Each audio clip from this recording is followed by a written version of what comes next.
They want this A site. Relative's gonna find one, but it's Kohler with 3. The cannon's all gonna come down to timing. Cutler's gonna come up with the clutch. 4 kills on the round. It's now gonna push forward. It's perfect. Oh my goodness! It's He's just holding it all the way through. Sabro's already tickle peek. Spike defused.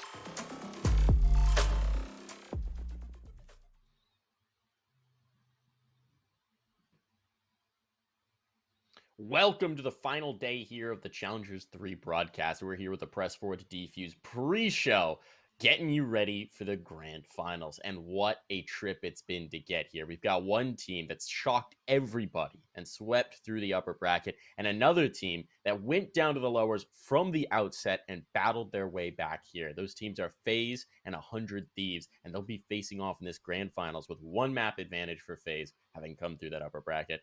It's been a wild ride. It's been quite the journey to get here. How are we feeling on this day of the grand finals? I'm Darth Mike. Here's Ryan and Sam. Ryan, how are you feeling about this day? I think I left the gas on, honestly, because we've seen FaZe Clan reach the finals, G2, Fnatic, Team Liquid not qualifying for Masters in Europe. It's just, I don't know what's going on, but I might need to see a doctor because this isn't right, surely. Sam, how are you feeling? I'm not quite sure we're in the correct timeline. But I will say this is my preferred timeline because expected results are boring. The shakeups are far more interesting. So yeah, I'm here for it. Well, let's get into it to see how we got to this point, how these shakeups came through. We're going to break down yesterday's games, starting with Luminosity versus FaZe in that upper bracket final. And this was where FaZe really started to stun us. I mean, they've been stunning us to this point, but they come out with the 2-0. Strong victories as well, at 13-7 and 13-8.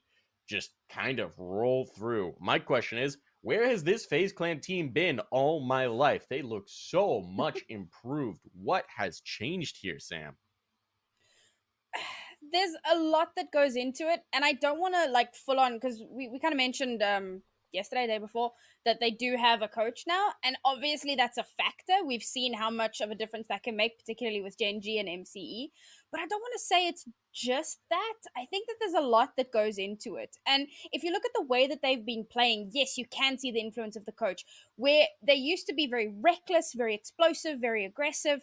They've got explosive and aggressive, but now they have control, and in a way that I'm really not used to. Their map control has been so good, particularly on defense. They lock down the entire map. They don't allow an inch of space anywhere. They know what they want to do. They have a plan, and they're executing flawlessly, and it helps that Baby Bear is terrifying. That certainly does help. Ryan, do you see anything else here for FaZe? I mean, it's just an overall performance in all of their play. Like, the second half on their defense was super impressive on Icebox. They got 6 rounds in a row after losing the pistol. And one of the main reasons is they were super proactive on their defense. They kept pushing A main. They kept pushing through the main part, down the ropes, took all of that space before LG could do anything with it, right? If you're playing up an aggressive team, an info-stealing team as they've been defined with LG, you need to nip it in the bud. You need to be proactive. Take that space away from them before they can even use it. That's what FaZe did, and they just outbrained LG, who have been one of the most well-rounded teams in North America. It was a really good game from FaZe. Like, it's completely raising eyebrows, and they should. This looks like a whole new team almost. It really does. Talking about the other side of that coin, obviously we'll get into Luminosity a little more in the lower bracket as well, but off of this matchup and what we know came later in the lower bracket, are there signs of concerns here for this Luminosity roster? Are we starting to get a little confused? They've achieved the primary objective. They made Masters, right? They checked that box. Everything from here on out was gravy. Should we be concerned, Ryan? No, not really. I do think that we have seen some micro adjustments from LG this tournament that made them look a little bit better than last time. The issue with a team sort of coming out of nowhere like LG is they need to, now that they're considered a tier 1 team, they now need to remain a tier 1 team. So we've seen Dre move over to the Omen, looks really good across that, a couple of 3Ks and 4Ks across this game alone. And we have seen Stella move into playing Phoenix, a bit of Sage. That kind of dynamic shift is going to take time, especially when you bring Sage into the fold, because you need to learn all of the utility, the executes, the lineup, the ability combos you can have. It does take time. They're on the right trajectory, but I think some teams are just overtaking them with how quickly they're improving. Well, I'm going to keep us moving here. On to the next matchup. We got Gen G versus 100 Thieves. That was our first lower bracket game. And, well, both these teams came from the What a first round of the game. lower bracket, got knocked down immediately. Long series here. I mean, Ascent went to an overtime. Gen G started with a 10-2 half before the comeback happened. This almost was a 2-0 going back the other way, but instead 100 Thieves triumphed, making clean work of it on Bind. First of all, 100 Thieves looking good, feeling good. How are we thinking about this matchup here, Sam? The first thing that I really noticed that struck with me is the story of these two teams. These two teams who were kind of lost in the water until they found someone to kind of captain their ships. The improvement has been so good from both of these teams, and it's kind of poetic that they wind up against one another. I loved seeing how Gen G were using smokes and utility to kind of deny Hiko. Because obviously, Hiko on that Sova has been terrifying. The clutch potential, his ability to get information, it was really, really strong and valuable for them. So Gen G were doing fairly well to try and deny that as much as possible. But unfortunately, it just wasn't enough. 100 Thieves had the anime redemption arc on Ascent. It went from a 10-2 at the half. They pulled it all the way back to, I think, a 17-15 final scoreline. It was ridiculous. Yeah. And like 100 Thieves' defense, and this is something I was going to talk about in the next matchup as well, but just overall, their defense has looked so freaking good. Much like with FaZe Clan, as much as they're like an aggressive, explosive team, they have these maps on lock. They're, pushing out on their defense, being a little bit proactive with it, but not getting overly confident. They're maintaining control of the map at all times, not giving any space. It's exactly what I said about FaZe. These two teams are like, they're almost mirror edges. Now, what went wrong on the other side of things for Gen G here? Because obviously it was just generally they got beat over the course of the series, but were there any particular keys that you saw go wrong here, Ryan? I mean, Asuna had like a plus 14 differential on that last map. 13-4, they took it on Bind, which is where we saw Gen G struggling a little bit with TSM, bear in mind. And when things are looking good, they start to not really throw in some baits or fakes. It tends to be the recon bolt goes to A, Gen G are going A. That typically is like the biggest red flag, I suppose, about the team ever since, early 2020, when it might have been various players in the roster and without the coach of MCE. I do just think that this was 100 Thieves warming up to the occasion. I kind of called this a couple of days ago where day one, they played this single duelist composition. They didn't really look good when they played up against NRG or T1, but they worked on some of those fundamentals, quickly knew, all right, this is what we need to do a little bit better. And now we're starting to see this team warm up to the occasion. I do think the FaZe might be a bit of a tough ask for them, considering how different these two teams are. But I just think that this is the 100 Thieves that we know and love, with Ethan coming online looking really good. And Gen G, they still have a few things to work out for themselves. Now, I do want to talk about that next matchup here, and we're going to touch a little bit more on a player that you just highlighted in Asuna. Mm-hmm. Holy cow, in this LG versus 100 Thieves game. Look, he was good in Gen G versus 100 Thieves. He got better. I mean, this man played so well yesterday that he was trending on Twitter. Nationally, trending on Twitter because he dominated in Valorant. I mean, that's incredible. That's a good showing for our scene, to be quite frank. I mean, we see the tweets here coming out from the whole team. Asuna, did I do that well? Then we've got everyone memeing from his team, talking about they're glad he was an infant in their prime. Really did enjoy that series of tweets, but just in general, what a showing from him here. This was incredible. Ryan, talk to me about what happened in this game. I mean, it was magic, right? I guess when you move into this kind of composition where you only have one duelist, Asuna has to do a lot of the heavy lifting, right? You look at Zipan for FPX. You need to be the entry, be the one to give your life up, as we know that Asuna loves to do that for the boomers on his team. But he was also just fragging out. Like, he didn't have a huge amount of first kills. Actually, never mind. I'm totally wrong. He had 10 first kills and 4 first deaths. So it really was him not being shut down, him finding great form with just the mechanics, being able to flick to certain targets of Gen G, wide swinging around corners to try and trade out their teammate even. You also got to hand it to Hiko. It was his birthday. Mm-hmm. We saw him shut down the ex-teammate of your boy Dre, making sure that this revenge plot, I suppose, for Dre wasn't going anywhere, certainly not on his birthday. More clutches from him, insane performances from all of this team, and LG, yeah, with all of the changes and stuff that they have, still looking a bit lost. And now that they're in Masters against some of the teams that they did lose to in Challengers 2, I really wonder how far LG can go at this point, because this isn't the best way to finish out at least the Challengers period of this tournament. I do want to ask about one aspect of that LG gameplay, especially on the last map of the series. I mean, I think we have to talk about it. Thief, who's normally a superstar for that roster, disappeared, was completely missing from it. I know there has been some controversy on Twitter about whether we should call out players for bad performances, yada, yada, yada. This team is built around Thief clicking heads and succeeding for the roster. If he's gone, the team doesn't function in the same way. It's like Michael Jordan disappearing and not scoring for the Chicago Bulls back in the day. You know, it just doesn't happen. It's not expected to happen. I can see you want to make a point here, Ryan, so I'll let you take it. Yeah, I mean, I don't like, I think TSM's a really good example of that, right? Where if Sabroz is not having a good game, that's fine because Drone could play well or Wardell could play well. Like, somebody could usually fill in that spot. I do think for Thief, it's been the case. There has been plenty of games where Thief hasn't played well on LG in a map. It doesn't make that much impact, but when you're playing on Ascent as a Reyna, if you're not getting kills, it's very difficult to get that utility going. It's a lot harder now, certainly after the nerfs that she had recently too, but when you're 0-6 in first kills and first bloods, you really aren't having the impact that you should be having. I know that duelists don't need to be the entry all of the time, but it was just a bit of an underperformance from him. We've seen it from players like Drone as well, like I mentioned from TSM. It's just a stark contrast when you have Asuna literally trending on Twitter and Thief not really matching up to the typical performance that we expect from him. I agree, it's not just all about that, but you got to call it when you see it.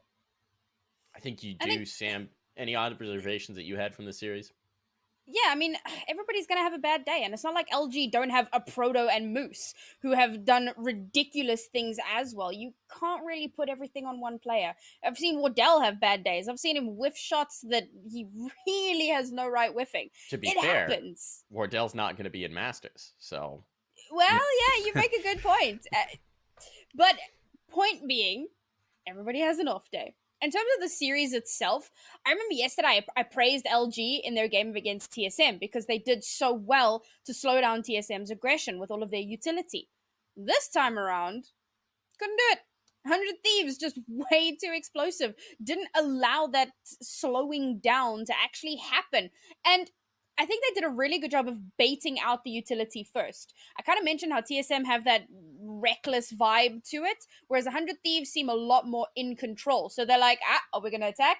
Thank you for using all of your utility. We're off to A site. And then there's no issue once they get to the other side. So there's a lot of really good control coming through from 100 Thieves. And then, of course, Hiko and Asuna. I mean, you guys mentioned Asuna, and Hiko just continues to be an absolute clutch. I seem to remember at the beginning of this series, the caster said something like he has 11 or 12 clutch moments, which is the combined number of clutches that every other player in the tournament had, or something equally ridiculous.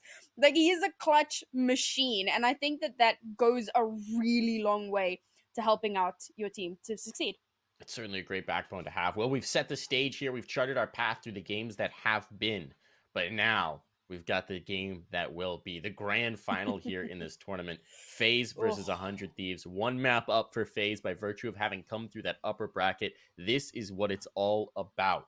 Who is going to take that top prize? Who's going to take the bragging rights here in Challengers 3 and that top cash prize? A lot of money here. A lot of things. We have FaZe. No one at the beginning of this tournament would have predicted them to make this run through the upper bracket, to smoke out teams that we didn't even think they'd be competitive against and show us that we were all wrong to put them on that level. Meanwhile, 100 Thieves fighting all the way through the lowers, making it from the bottom all the way to this point. Can they complete the storybook run? These are the storylines we've got going. Now we need to find out how they can go about completing them, how they can go about making this into a victory. And I want to know what the keys to victory are for these two teams. I'm going to start with you, Sam. Tell me how FaZe can win this grand final. See, this is so difficult. I mentioned a little bit earlier about how they're kind of mirror edges of one another. You have these two very strong, aggressive teams that have very, very solid defensive sides. Teams that have learned how to take control of a map, take control of the enemy team's pace, and thereby take control of the game. You also have these two teams that have explosive players that perform out of their freaking minds.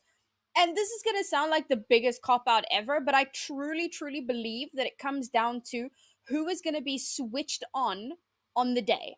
These two teams are so similar. They either need to completely swap up their play style, or they just need to be better on the day. And I'm going to be honest, I think FaZe take that because they have done so well. Yeah, Asuna had a phenomenal day today, but you know what? As much as every player has their off day, every player has a ridiculously good day. And FaZe has been a little bit more consistent, in my opinion. And I think that if they can continue on that streak, if they can continue to control the pace of the game, and if they can continue with those ridiculous wide swings, the running and gunning that somehow just freaking pays off, continuing along with the buddy system that I've seen them do so well, make sure you have someone with you that swings on you, gets the trades. They've been performing really, really out of their minds. And I think they just keep doing that. They stay online on the day, they win this one out. Plus, they have the one map advantage, so that always helps. That always does help to have in the back pocket, though we did see a sweep come back the other way not too long ago with Sentinels on Immortals running 3 maps. I want to talk about the potential storyline to a victory here for 100 Thieves. The birthday magic is no more. It's no longer Hiko's birthday. Can they still keep this spice flowing? How can 100 Thieves win this matchup, Ryan? It comes down to the map pool more than anything. Yeah, FaZe have a 1-0 advantage, but the good thing for 100 Thieves is that FaZe don't really play split. Because it's a best of 5, there's no chance for the bans, I suppose, to come in. So if we get to the end of it, split will have to be played, and 100 Thieves don't like to play that map at all. But they like to play Icebox, they like to play Haven, they like to play Ascent and Bind. The results on these maps are pretty much in a positive other than Haven. FaZe are pretty good across all of their maps too, but I do think it depends on how 100 Thieves want to play it. They have the right comp to go up against aggro teams like this, but we saw them struggle with it a little bit against NRG. I don't really want to go too far for 100 Thieves. I think that this has been the great momentum for them, but this is going to be a really tricky challenge for them. We've seen it in Europe literally today. Fnatic playing a lot slower, going up against a super aggressive Polish team in Ballistic. It's a similar thing here. 100 Thieves need to dictate the tempo. If they don't, FaZe are going to run over them. All right, so some signs of concern here. I do want to get a prediction from both of you. We'll start with you, Ryan. Who do you think is going to take this grand final? I still think 100 Thieves. Like I said, it comes down to the maps. I think that 100 Thieves have a better Ascent. They have a better Bind. I do think that Baby Bay and the rest of FaZe could pop off at any given moment. But I do think that we saw some really good stuff out of 100 Thieves to slow LG down, to slow Gen G down. Take space, use the Silver utility to find out where the enemy team is attacking, what site they're aiming for, and take that information and use it against them. It is going to be really tough. It's going to be a hell of a game. I genuinely think either team could take it, but 100 Thieves have some really nice momentum going for them with this comp. Sam, who are you feeling this grand final? Y'all know I've been standing FaZe since they became a thing. Overwatch power and all that. So yeah, I'm going to give this one to FaZe. I think it's, like I said before, it's going to come down to those pop-off moments. Baby Bay, Corey, insane players, insane clutch potential. Just shut down Hiko and you got this. Right? Just keep him offline. All right. Well, for my money, I just can't pick against the man who trended on Twitter himself. The power of anime is on the side of 100 Thieves. I'm hoping for a tight series here. I'm hoping for a long series, but I think 100 Thieves can complete the storybook line, come back from the lower bracket, run the maps they need to take this series. I'm going to give my edge to 100 Thieves. It should be a banger either way. We're going to get fireworks going both ways. There's a lot of pride on the line as well as a substantial amount of cashola. You want to be going into Masters as the team that dominated Challengers 3. You want that intimidation factor coming through. You didn't make it through in the first run. Now you could be the best of the next run and set the stage in that way. So there's a lot on the line here. The game should be absolutely incredible. We've set the stage for you to whet your appetite. We've got a bit of a frag highlight reel from yesterday's games to get you ready for the action today.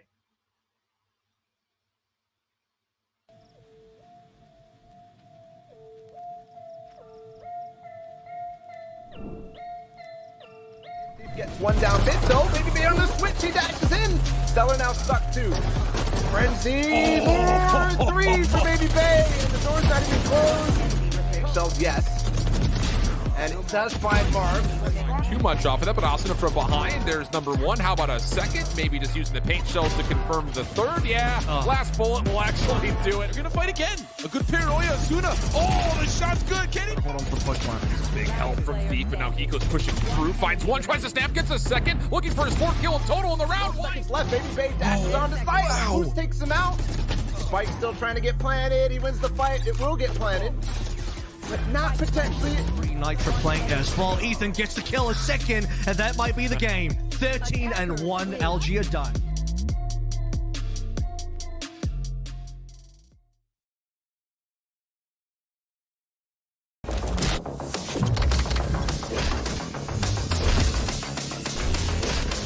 Available. Spike is just gonna go down in time. This is not gonna make it happen. Great stuff there. Oh, Dicey. My God, J-Mo, the champion of this one. Oh, Asuna! He gets the triple off the rocket. It's the full.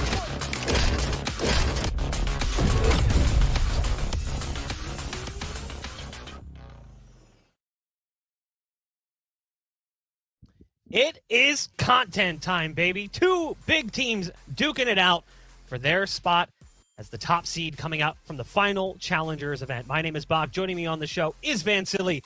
We've got FaZe and 100 Thieves duking it out in the finals. FaZe, a surprising visitor to the finals, not the team we would have expected to make it this far. Exactly. If you just mentioned it, the grand finals, FaZe, and 100 Thieves. Did we expect that?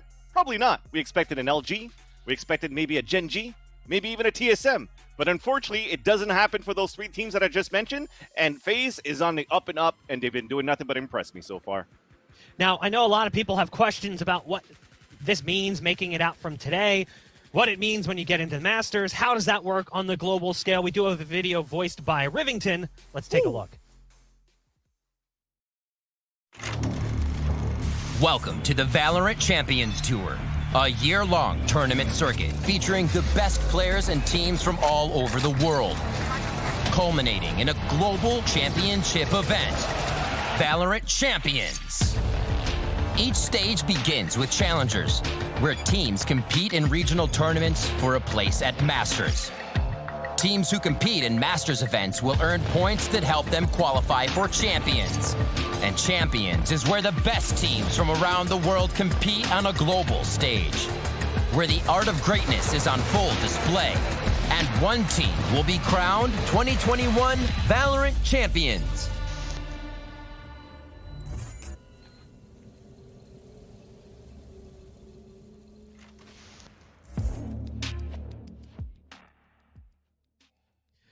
Every time I hear Riv talk about 2021 VALORANT Champions, I get a little outbreak of goosebumps. I'm like, oh man, I can't wait till we get to that global stage and we can finally see the best of the world duking it out on LAN. I think not only you hear Rivington's voice, so that hypes you up. We talk about the 2021 circuit, and just recently we heard about the Masters 2 event that's going to be on LAN as well. So there's nothing but excitement that builds up into the Masters 1 that's going to happen next week, Masters 2 that's coming up, and we have no idea what's in store for Masters 3 and the Champions Tour, but I think it's going to be nothing but the up and up. Now, looking at the two teams that made it into the finals, they both had different routes. FaZe Clan coming in from the upper bracket again. Bit of a surprise. I don't think many people would have anticipated that looking at the matchup. They'd assume 100 Thieves was the team coming in from that upper bracket. You can see their tournament run. They beat T1, dropped Energy, and then defeated LG as well. That's not an easy route to get to this point whatsoever. They have earned that one map advantage. Yeah, and when you look at 100 Thieves at the same time, at that bottom of that bracket, already being upset by Energy in the quarterfinals match. I'll talk about them a little bit more for 100 Thieves, but it looked pretty good for Energy going into this one, beating 100 Thieves, having a chance to play versus FaZe, and suddenly that upset. I think for FaZe, for me personally, has been nothing but the upset route in this tournament, and it's been beautiful to witness. One of the crazy things about FaZe, too, is when you look at the team historically, they really haven't done anything since the inception. They've struggled to find that really big win. And this might be that first really big win. They also are one of the few teams that has kept their original roster. It did take them time to sign. They were a slow burn roster announcement. They picked up one player here, but when they secured their 5 players, I think it was in August, they have not made any changes since August. Very few teams still competing in Valorant have lasted with one roster that long, and most of them are in the top 5. So they're in very good company. Taking a look at that lower bracket, you can see as well, 100 Thieves had to fight through some difficult opponents themselves. They had to take down T1, drop TSM, beat Gen G, and then defeat LG. They fought their way through the gauntlet of that lower bracket. That's definitely the gauntlet if you want to look at 100 Thieves. And overall, when you're talking about that history block, I just want to take a step back on that one too. You're totally right. Because when it came down to FaZe, when they first got signed, of course, it was one captain from a different game that was potentially going to be at the helm to build this team. And for FaZe, it turned into a little bit of a 100 Thieves style where it was Hiko plus High Grounds. Then this time you have Mar plus the Overwatch boys. And finally, 100 Thieves went through a revamp, and you have the team that you have today, and they look very good. For FaZe, they haven't had the consistency. They have a potential, but it never had the good results. So to see them being able to perform that well now, it's great. And it's not because they've switched rosters, and you were mentioning, what's that winning factor? It came down to finally bringing in a coach that helps them out in the agent composition and their own play style. Every single player is putting their own input into their strategies, and it's definitely paying off to all these wins that we're currently seeing. Yeah, just looking at the two teams in general, it's just wild seeing the comparisons of the two. A lot of people have wondered what team will be or what game will provide the best players, excuse me. Will it be Overwatch? Will it be Counter-Strike? Will it be Crossfire even? We've seen some Fortnite players switch over. We've seen players switch over from various scenes. But now we get maybe an answer to that question as we have a grand final between a team that is mostly ex-OWL talent and mostly ex-CS pros, some of them gods of the game. Speaking specifically of FaZe, though, we can kind of get a visual interpretation of their kind of run through the tournament here. It wasn't always easy for FaZe. They didn't always make it look pretty, but they found the wins when necessary. They grabbed the rounds when they needed to. Looking specifically at this T1 matchup, they got off to a great start, and then they let T1 come back into it on Icebox. They ended up turning things around there in the end on Haven as well, but it was a very close game in general. And then they have to fight their way through Energy as well. Like, this is a really difficult path to take to make it to this point. Yeah, and when we talk about FaZe and the things that it's funny, it's not always clean. It's not always clean when Baby Base dashing into his opponents, right? We've seen that a few times in this tournament, but overall, what looks very clean is the chemistry that they have as a team now. We've always seen FaZe being very aggressive, the way that they push forward. They still do that from time to time. Look at Baby Bay in this example, fighting mid on Energy. I was going to mention that when we're going to have a set going on in this map pool.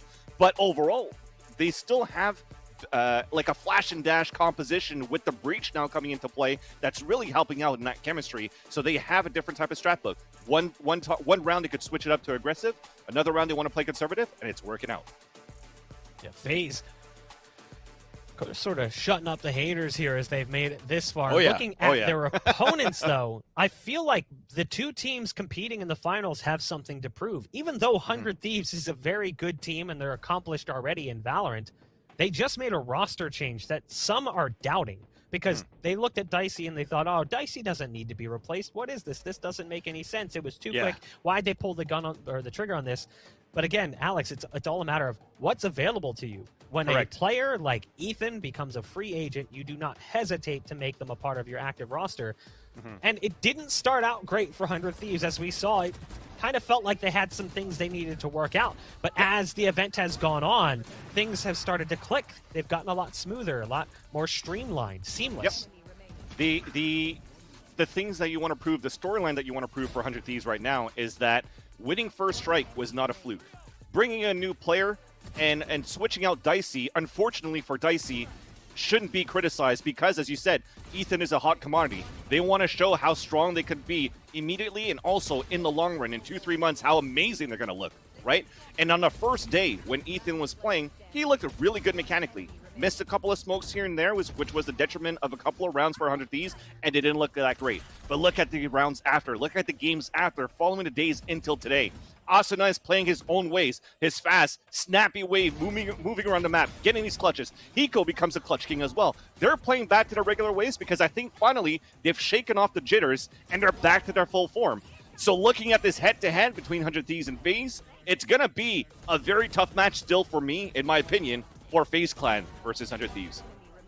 You know, it reminds me of a similar story. We were talking about it before we jumped into the live show, looking at a player whose name was Jay-Z Walkings. He was a Swedish player who played for a team called Crowns Esports Club. He was actually fantastic when he played with them at the very first Mountain Dew League Global Challenge, so much so that he impressed the likes of Renegades. They gave him a shot as a stand-in on the roster. He lasted 2 weeks before Nafly became a free agent, and they thought, sorry, like, it's Nafly. Like, we have to sign him. He played 3 events. That's it. He only got 3 events with the team as a trial, and even though they placed 3rd in one of the qualifiers during that time period, it's still just an opportunity you need to pounce upon. And I think that's what 100 Thieves saw here. There's tremendous potential with Ethan. It's not to say there isn't anything wrong with Dicey, but Ethan could take things to the next level. Now, I am curious to see in the long term what they decide to do now that they don't have that really strong, steady up jet presence that they had with Dicey.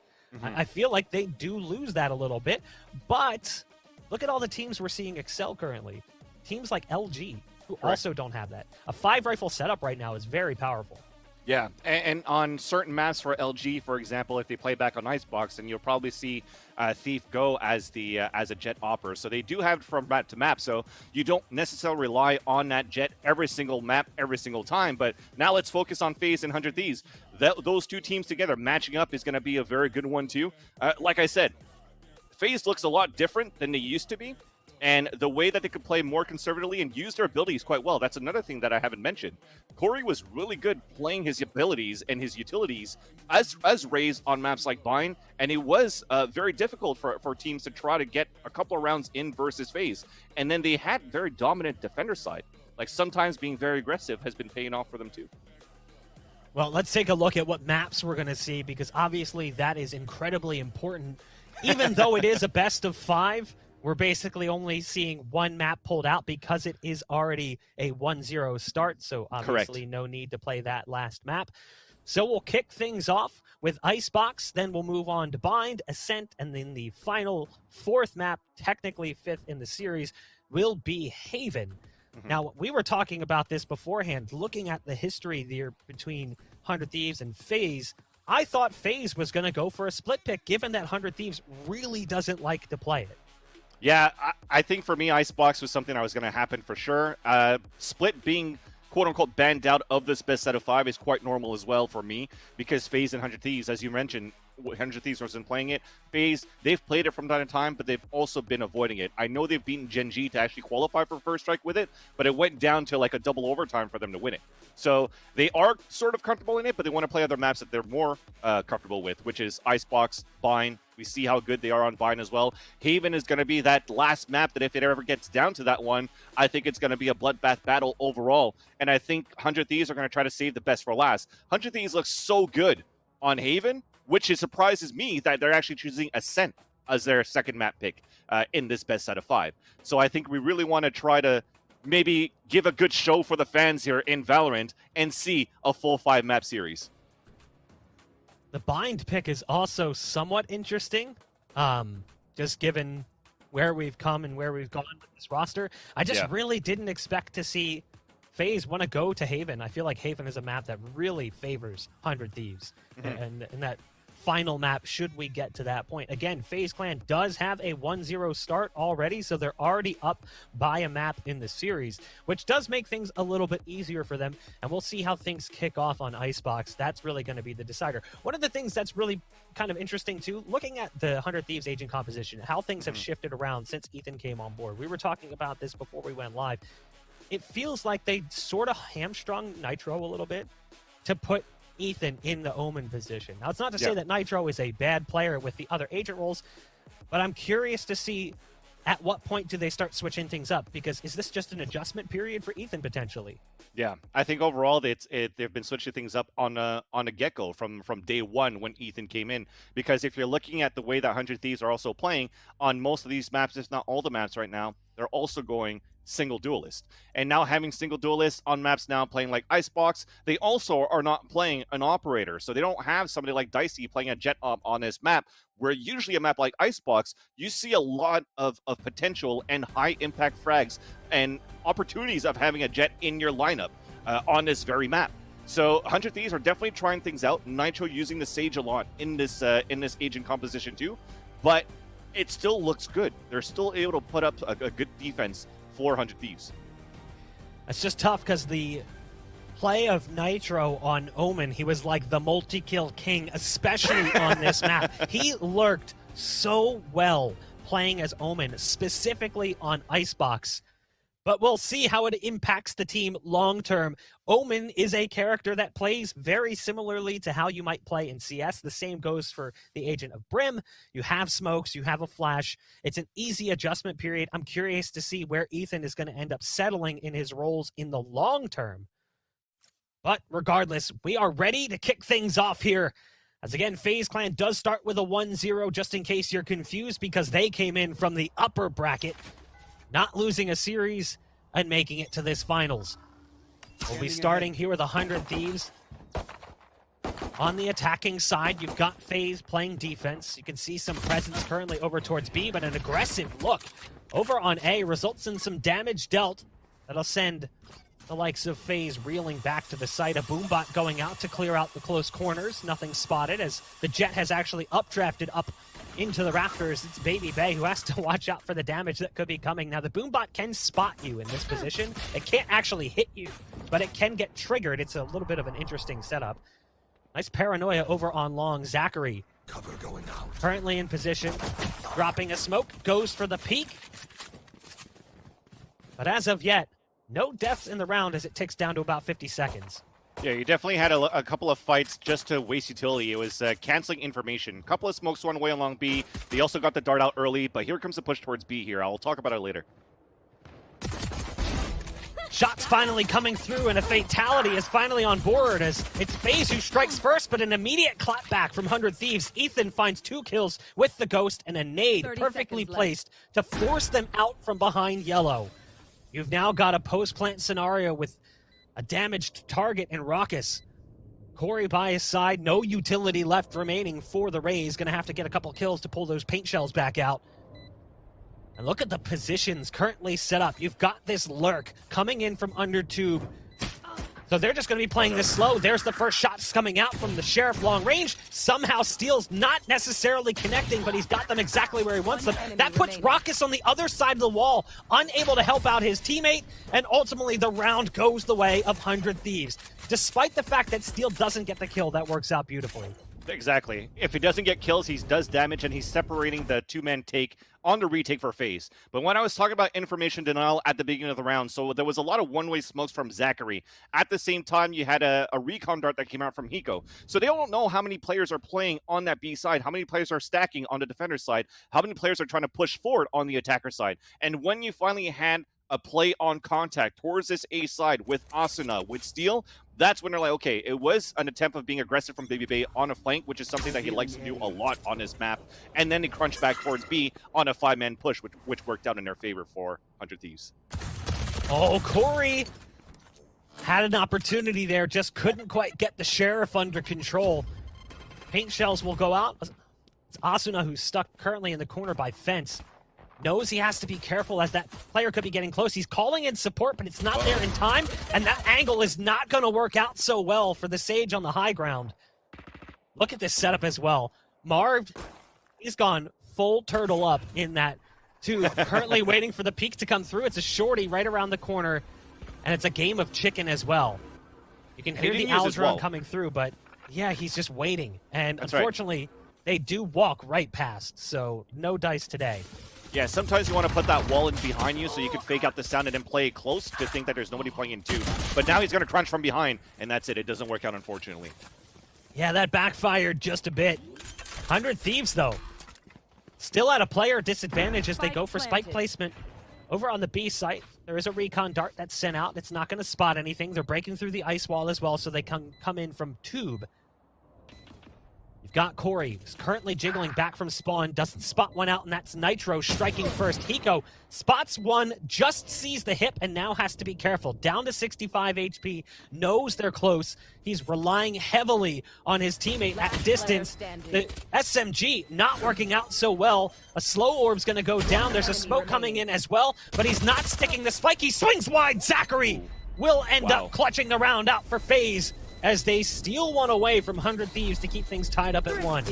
Yeah, that was actually very well done here from FaZe on that retake. I didn't think it was winnable at that point for FaZe Clan, especially when it was a very patient, slow play, methodical for 100 Thieves, as we know them for, on the way that they want to do their executions. The wall, a perfect split into that B site. But the Pulse plan, I guess it didn't gather enough information of where the rotation was coming from. Since you did have Marv flanked from Tube at Harry Potter, as Uber like to call it, or under Tube, then it actually fumbles a little bit how 100 Thieves wants to execute into the B site, and FaZe is able to crunch into that one. So a great way to win the round that puts 100 Thieves on an eco, and with this eco, you now have Nitro with a Marshall. They want to play this distance, they want to play the range, so they could maybe try to do some damage on how aggressive FaZe has been on the A side, and that's the second time this happens. I love that play from Baby Bay, just lurking, creeping on in. And that's another early blow for 100 Thieves. They definitely did not want to take. Steel's caught underneath Tube. You said Uber calls it Harry Potter, a reference to 4 Privet Drive. Harry Potter's residence, of course, underneath the stairs. It is a 5-on-2. The numbers heavily in favor of FaZe right now. They do have spike control at least, but obviously you can tell by the equipment that not much can be done. And just look at the setup. You've got this super passive play in spawn with their Sova. He's just sitting back in spawn, watching so they don't push backside A. This should be an easy lockdown round for FaZe. Yeah, Hiko's going to try to look for an opening right now too, but they have to start recognizing this for 100 Thieves. But the creep is coming up slower here towards the A side. Baby Bay is going to play that distance on high grounds to make sure that the spike is down. Opportunity here for Ethan. Knows the magazine is potentially dry, but just couldn't quite connect.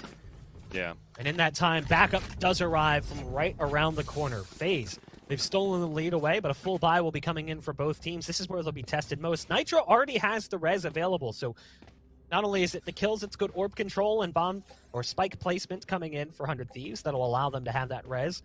And based on the way the early rounds have played out, with those aggressive plays coming in from FaZe, you might see that aggressive look from someone like Baby Bay, and then they could revive.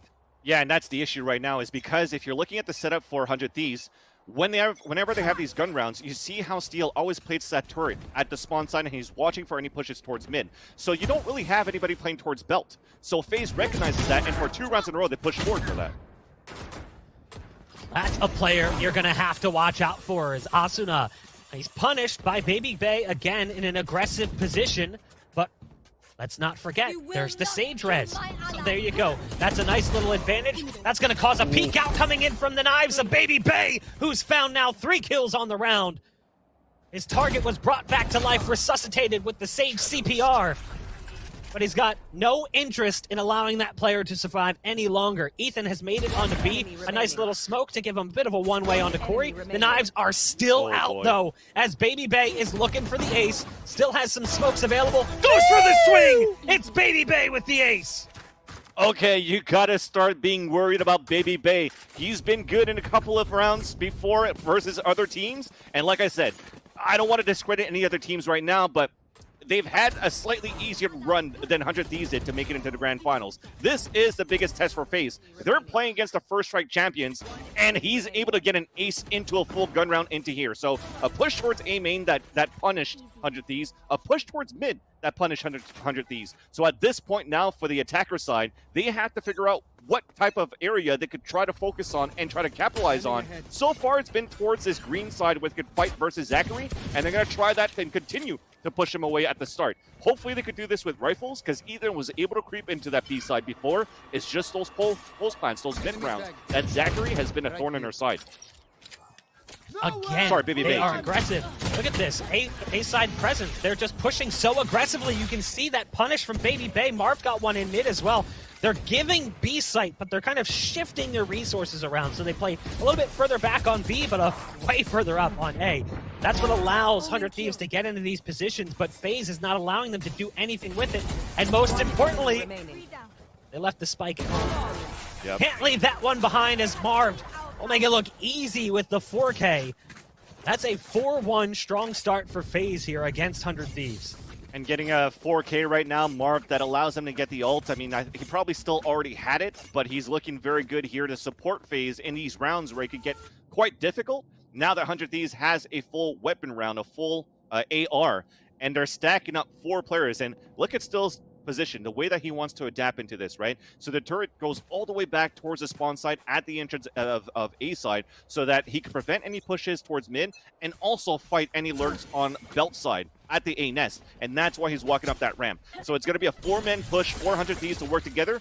Steel is really going to play a much more patient lurk than he has on various rounds in the past versus other teams on this map. Problem with this turret placement, though, Vansilli. Can't Oh, get very far away from it.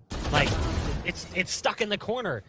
So he's going to have to stick nearby if he wants that turret to have that level of impact. And again, it's an early pickoff. This time onto the Sage. That's a brutal blow. As they lose Nitro, they lose the heals, they lose the wall, the slows, everything associated with that Sage play. Now, in that time, Steel has crept up slowly but surely onto Sage. Oh my gosh, never mind. Yep. Baby Bay is feeling it right now. He's on a whole different level, and that's what allows that pickoff to happen. You hear the port coming out as well. This is just incredibly well read from FaZe. As 100 Thieves has their backs against the wall, they have to make a move at this point.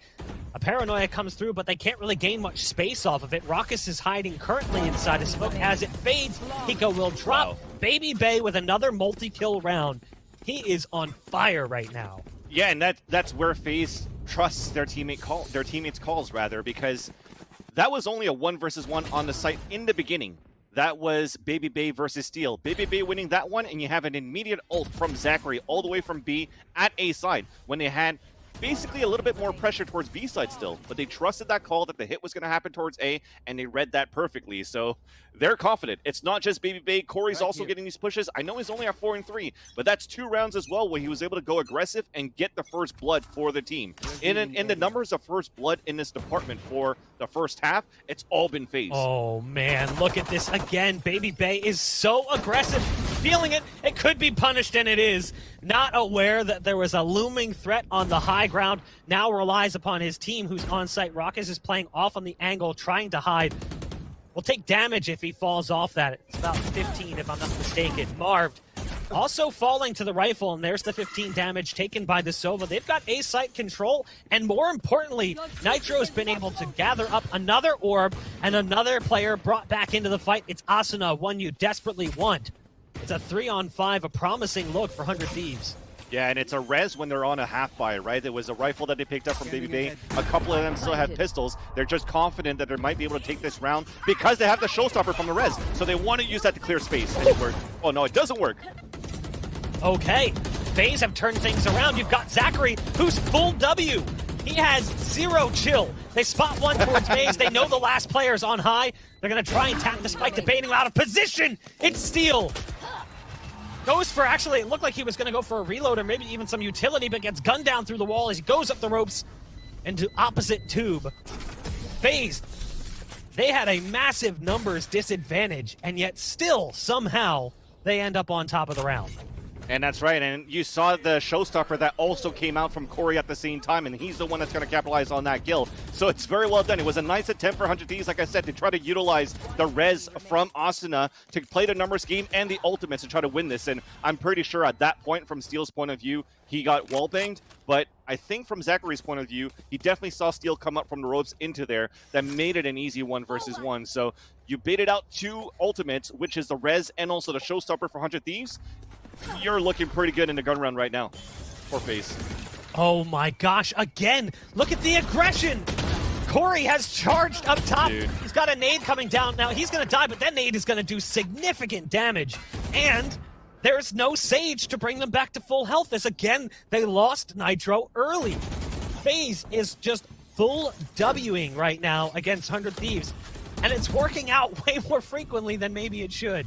Yeah, this is where they're going to start winning like the ability game mid-round into the late lurks for 100 Thieves on the executions. Because as they keep dying, like 5 seconds in a round of how Baby Bay and Corey have been so aggressive, it's going to come down to, okay, well, now we actually have to use utilities at the beginning of the round to try to clear out spots, and he won't have anything left once they get into the sites, where FaZe will have a lot more on the retakes. There's the ult being popped, double ults coming out. The knives are pulled as well for Baby Bay. They realize they forced them off the spike. A delay on the third pulls from Raucus just in case. You've still got Baby Bay here. Here's the plant come through, knows that the nades are coming, tries to get vertical. Asuna cuts that play down quick. Nice shots onto Baby Bay. You've still got Hiko in position. The numbers advantage has been turned around. That shock dart's going to fly a little bit further away as it had a little bit too much juice on it. Recon dart going in to give away positions. Asuna drops off Maze just in time. Satchel Pack going inside that dart cover, trying to get up onto the high ground. It's now down to Raucus. They know there's one up top, but there's just not much that can be done. 100 Thieves, they may have lost some early resources with that aggressive play, but they turned it back around and made the round theirs. That said, it's still only 2. They've got quite a mountain built up between them and FaZe currently. Yeah, and that's who else but Ethan, right, to try to help the team to get into the sites on these late mid-rounds, because he's done on the B side, he's now doing on the A side once he gets all the information of where FaZe are currently at. That's the little bit of the weakness that you have in terms of the aggressive play from FaZe right now. Because you have players that are so pushed up, you don't really have anybody else that has an opportunity to trade with you, right? So it's a one and done if you actually get punished for it for Baby Bay and for Corey. But they continue it. Corey's already on the pipes. And again, the challenge right there. We talked about it in the pregame. How are they going to handle an up presence when we knew it would come in from FaZe? FaZe bread and butter. And Corey, he says, it's cute and all that we rely on the up. We don't need to. I'm here. I got it. 4-on-2 in favor of FaZe very early in the round yet again. 30 seconds in, and these guys, 400 Thieves, are still at the entrance pretty much of a nest. They haven't made it even past the cross of the orb, and that's again just the aggressive play from these two duelists for FaZe. Well, Hiko is left standing, and it's never a guarantee when this man's alive in a one-on-many. We've seen him clutch several rounds, but now is not the time. 30 HP and high ground for Baby Bay means a round win for FaZe. Looking at the scoreboard, currently Baby Bay is 16-4.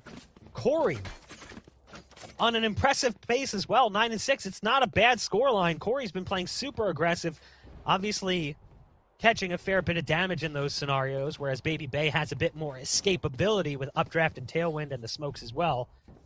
But we saw the op come out that round. That's Did it feel like it worked for 100 Thieves? I mean, at this point now, it's not going to be an aggressive play on the belt. They try to get that presence because they know Corey's been pushing it before on the high ground or even on the low ground, and now they come face-to-face against an operator. So now it's going to be another obstacle, something else to think about for 100 Thieves on the development. And if you're looking at the beginning of these rounds, you don't really see that. Okay, so the Aldrone actually does come out towards belt. You see how early he has to come out now. Another obstacle. Chuckle, Nice one, chuckle, nice dad jokes. We do have a trade out coming in from Hiko, which is huge. There's a wall coming in as well. Big fat paranoia ready to go down potentially. Spike planted. Zachary has already come out from heaven from distance. Great damage coming out, but it's actually Hiko, the clutch god, delivering. Now Ethan is close, and Ethan could get this timing right, and it could actually work out so incredibly well. It's all about patience right now for Ethan, but Ethan actually decides to stay low. Now that's something that's going to produce a problem. It's the Killjoy ult being by Steel to potentially keep them at bay, but it's down to just one player remaining. Now, as the lockdown comes through, there's a wall. Ethan's on the other side of it. Ethan will be able to get one kill, but can't do much to stop it. And it's FaZe who take another round when it looked promising for 100 Thieves yet again. The idea was so good, because he doesn't want to go into the A tower to get the kill in the backstab to give his position away, because it's only an eco right now for 100 Thieves. So now that you have a plant with the wall, you put the ult from Steel towards the pipe side, and you're forcing FaZe to push forward. And FaZe thinks that the whole site is clear. No, they've rotated already from spawn site, from screens. So this is a huge opportunity for Ethan to play time and also get the backstab on the diffuser. The only thing that sucks, though, was that the wall was still up for Nitro. It wasn't even at a point where it was about to melt, so Ethan, with only a ghost, wouldn't be able to break down the wall to get the kill, and his jig was going to be up already no matter what. So unfortunate timing, but the idea was perfect for 100 Thieves. The rocket comes out. No damage dealt, but look at the amount of map presence they gain off that. They have full B long control, and that allows their Sage to just focus on the underside of Tube because there's a wall currently blocking Tube access. Yeah. So you can see what that does. It pulls all of their resources towards mid and B, and then they can just rely on the AWP, who's currently playing back A, to just play that high ground and pick them off. Now, Ethan does catch Corey getting a little overzealous. Not really a surprise. Ethan! Quick shots coming out. And that is a huge punish, especially as the wall breaks inside Tube. Now this B site has a problem. You've got Sage, who's currently pushed up, hoping to grab a res, but Asuna is here. It's all going to come down to timing. Spotted one. Oh my. Marv will survive long enough. That is huge. I thought the timing of that Marv was going to get killed from that one, but the lurk is still strong for 100 Thieves. So they've made it inside the site. We'll get the plant, but it's going to be a double flank from Long B. You've still got to worry about Baby Bay, who has the ult. The knives are out. We saw how successful that was previously, as Baby Bay was able to retake on the B site and find an ace, no less. So now that the blades are out yet again, swirling through the air, ready to find home and some fleshy targets. We'll see if he can make some space. First, it's the op to do it. Now goes for the swing. No dice. It will be 100 Thieves getting themselves back on the scoreboard.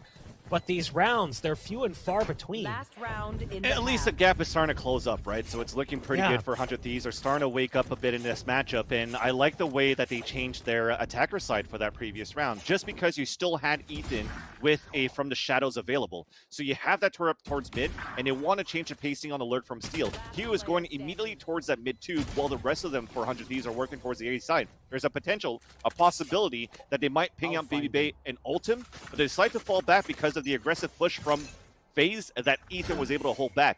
If it came down to a point where they actually got into a site, I wouldn't be surprised if Ethan went for a teleport from the shadows to just meet up with his team after, as he's going to be the one playing that lurk.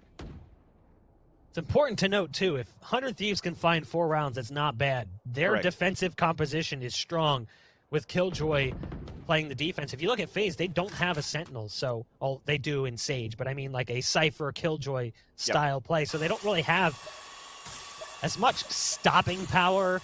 It's going to make things a little bit more difficult on a retake. I feel the opposite, because their stopping power is in the form of I know, Baby Bay and Corey but, right now. but that's the reason why they're playing so aggressive. Yep, It also kind of makes things a little bit more interesting, though, when they switch to the attacking side, is how do they watch the back end? Like with a Cypher or Killjoy, even though Cypher's weak on this map, you have that capability. Flying into the site is Asuna, but there's that player, Baby Bay, with the up on high. A kill comes in towards the end. It's going to be Ethan, and he has been really heating up. Yep. It's down to a 1-on-2. Spike is down on the site. Can't quite tap the shots into the skull of Marv. 9-3, your halftime score as we get ready to throw things to a break. We'll come back and see if 100 Thieves can bounce back in just a bit.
And we are right back into it. 21 kills for Baby Bay in that first half. How do things transition over now, switching to the attacking side as we saw the AWP come out numerous times for Baby Bay towards the tail end of that first half. But it started mostly with rifles. It was just a lot of holding that W key and charging towards them. It seemed to work out. Now they got to deal with Steel, though, playing as Killjoy, and that is going to be a massive pain in the butt, as Killjoy on this defensive side can be so ruthless. Yeah, and you see it from 100 Thieves' point of view. They have 3 guys with full shields, which means that they wanted to emphasize a lot on utility. And that's Steel, Asuna to help towards B side, and Hiko with the shock darts to prevent plants on A side. Nice nade coming in. That'll force them to the backside of side. It's a big fat paranoia to lead them in as well. Now there's a smoke down that Zachary charges through. And they're using the owl drone as well, but it doesn't clear back sight. It actually clears the other direction, and that's what allows this to happen. Ethan, even with the dart in his side as the drone turned back, it doesn't matter. 100 Thieves pick up a huge, flawless pistol round to kick off the second half. Well, that's the type of style that Ethan likes to play, right? Coming from the other different game where you don't need to use those abilities to try to clear out corners. You kind of go for a jiggle peek, a body peek, and then go for an aim battle. So it's like, hey, come at me. I don't mind. You want to swing out? I'll still win this one right now. And he's been proven time in through these rounds to be very good in terms of the way that he's rifling and also pistoling in this map. Nice catch. Thank you. Take that, observers. Can't count that one. That's it. I caught myself. 9-4. FaZe still have a massive lead. They're coming into this one, saving quite a bit of utility and cash so they can move into that next round with a little bit more oomph. Now, Hiko does struggle against Marv, who just had a classic, and Asuna charges out, and he's oh my god, there's so many targets. Tries to just keep transferring, but wasn't finishing off the kills in the meantime. FaZe just looking to do some economic damage. Corey's actually gotten all the way up into the kitchen. Might be able to get a kill onto Hiko, who's right around the corner on 80 HP, but Hiko's got the placement ready with the crosshair. And now it's all up to Zachary. Do they anticipate a second player in tube?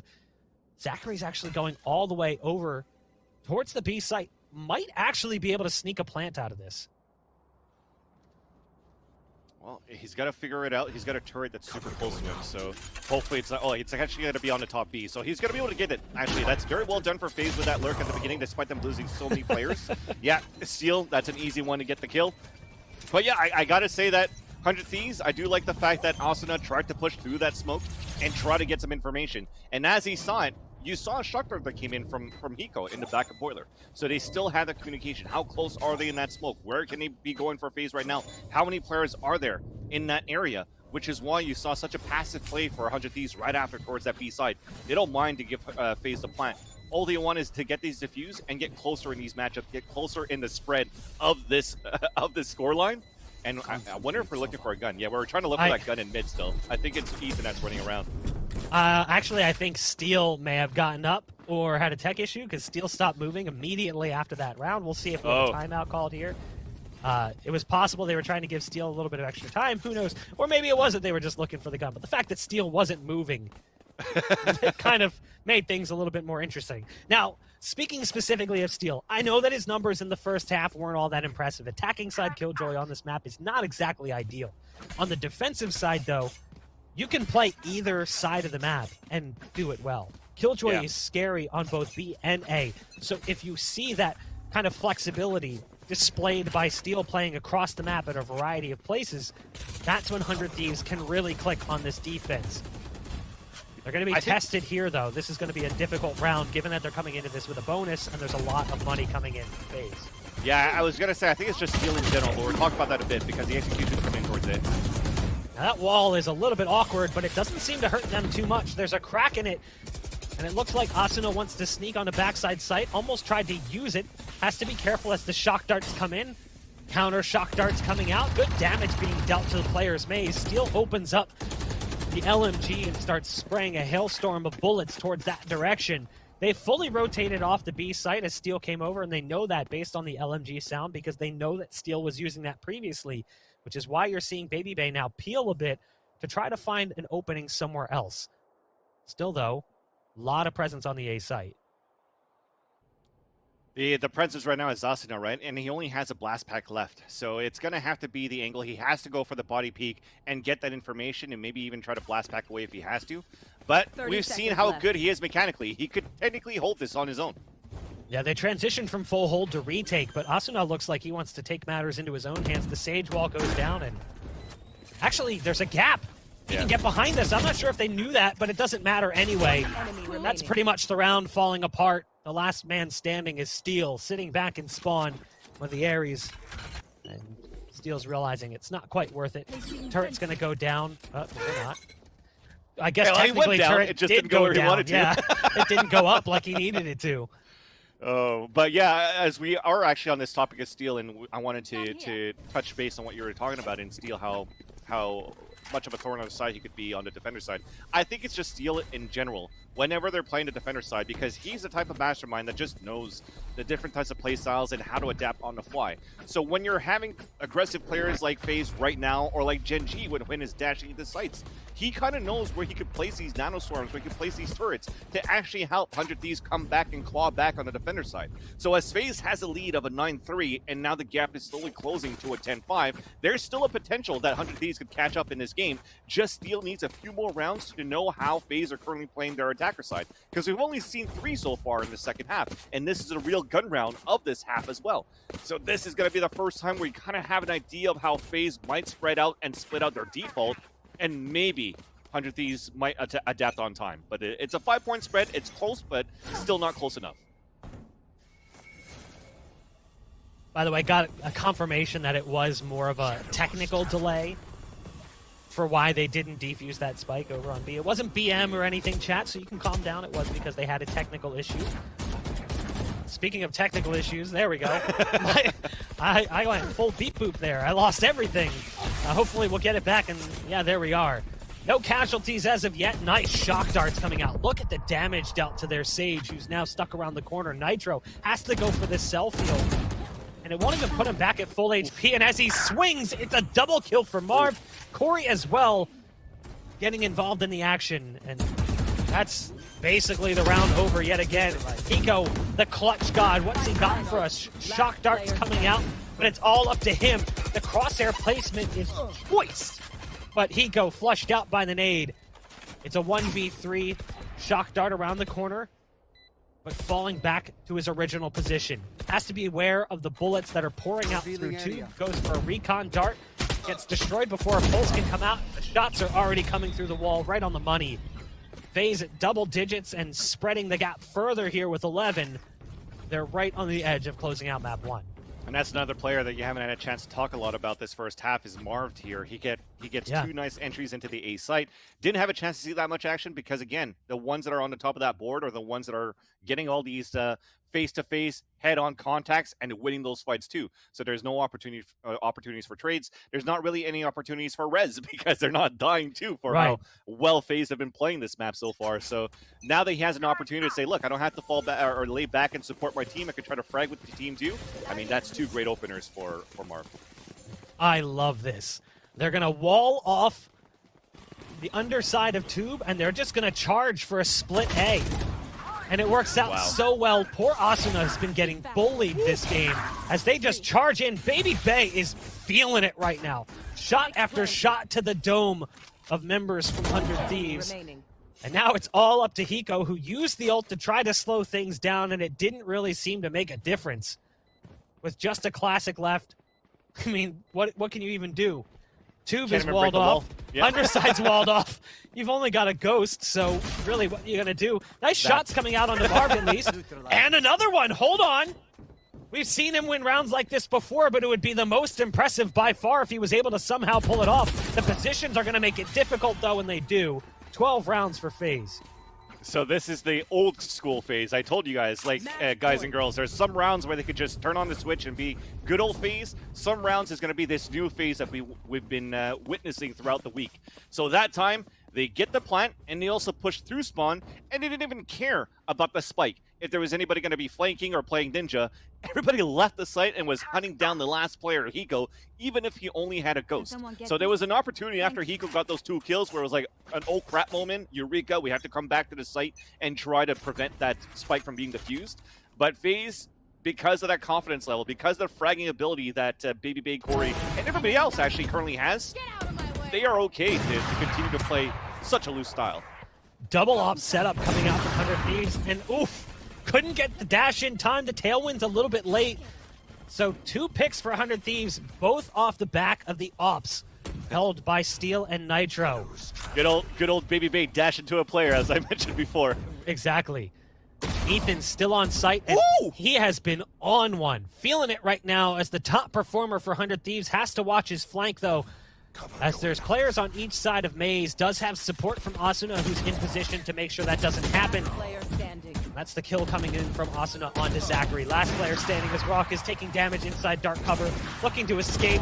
Shock Dart's almost right where it needs to be, but it's the round for 100 Thieves. The question is, how long can they keep this going? They're relying on that double op presence.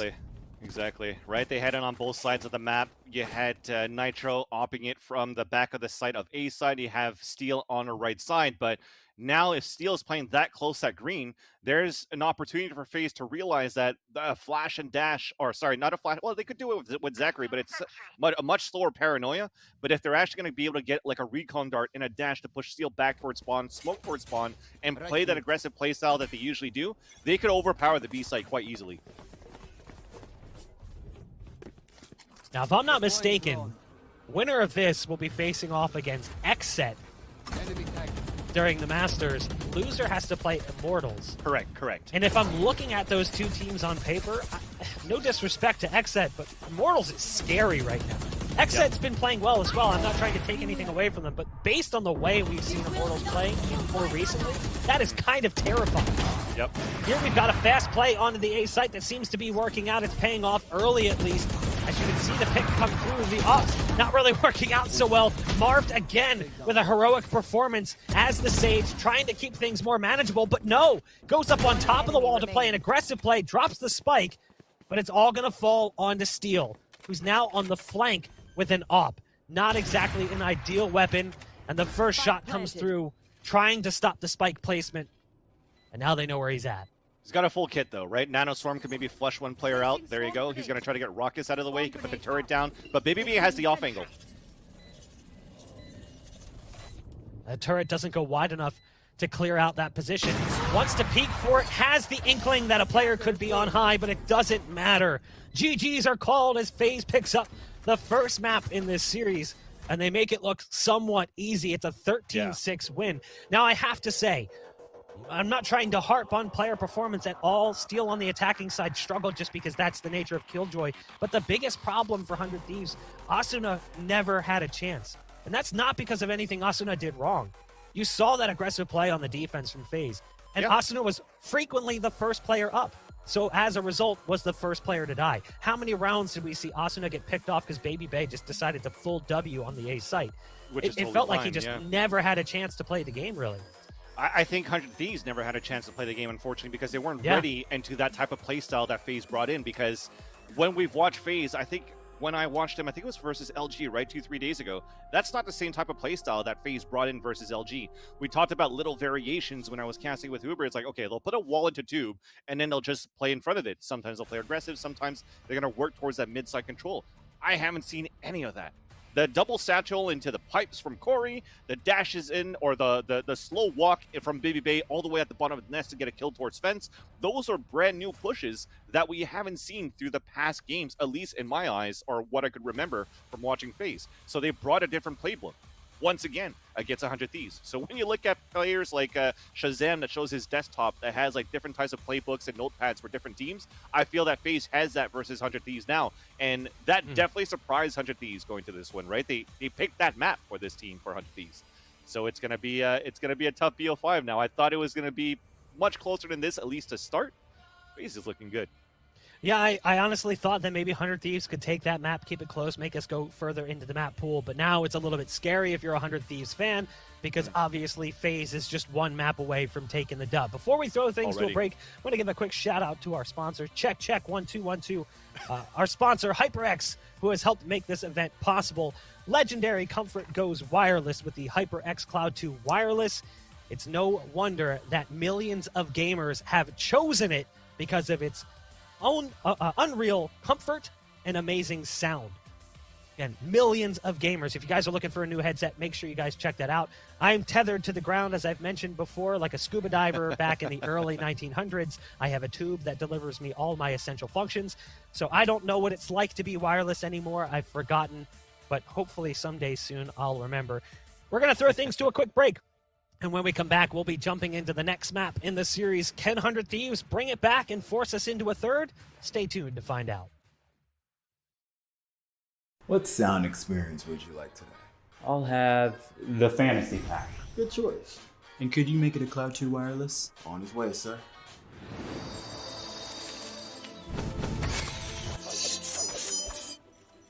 Sounds amazing! Oh,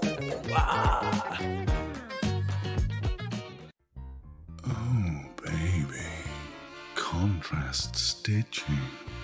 Curves that'll hug your body. Adjustable arms. Custom embroidery. Memory foam pillows. Changeable color inserts. Lay flat, recline.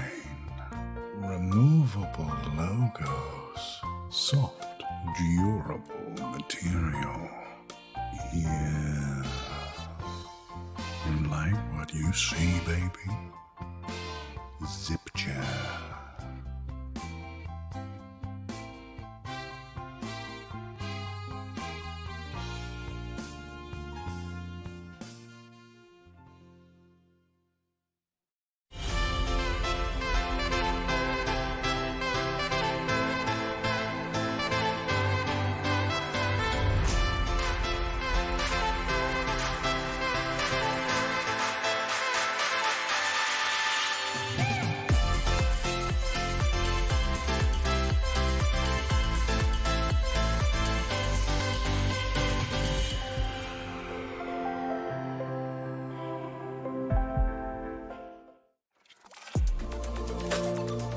I feel like I need to defend my scene's honor here, because this is just turning into a bit of a dog battle.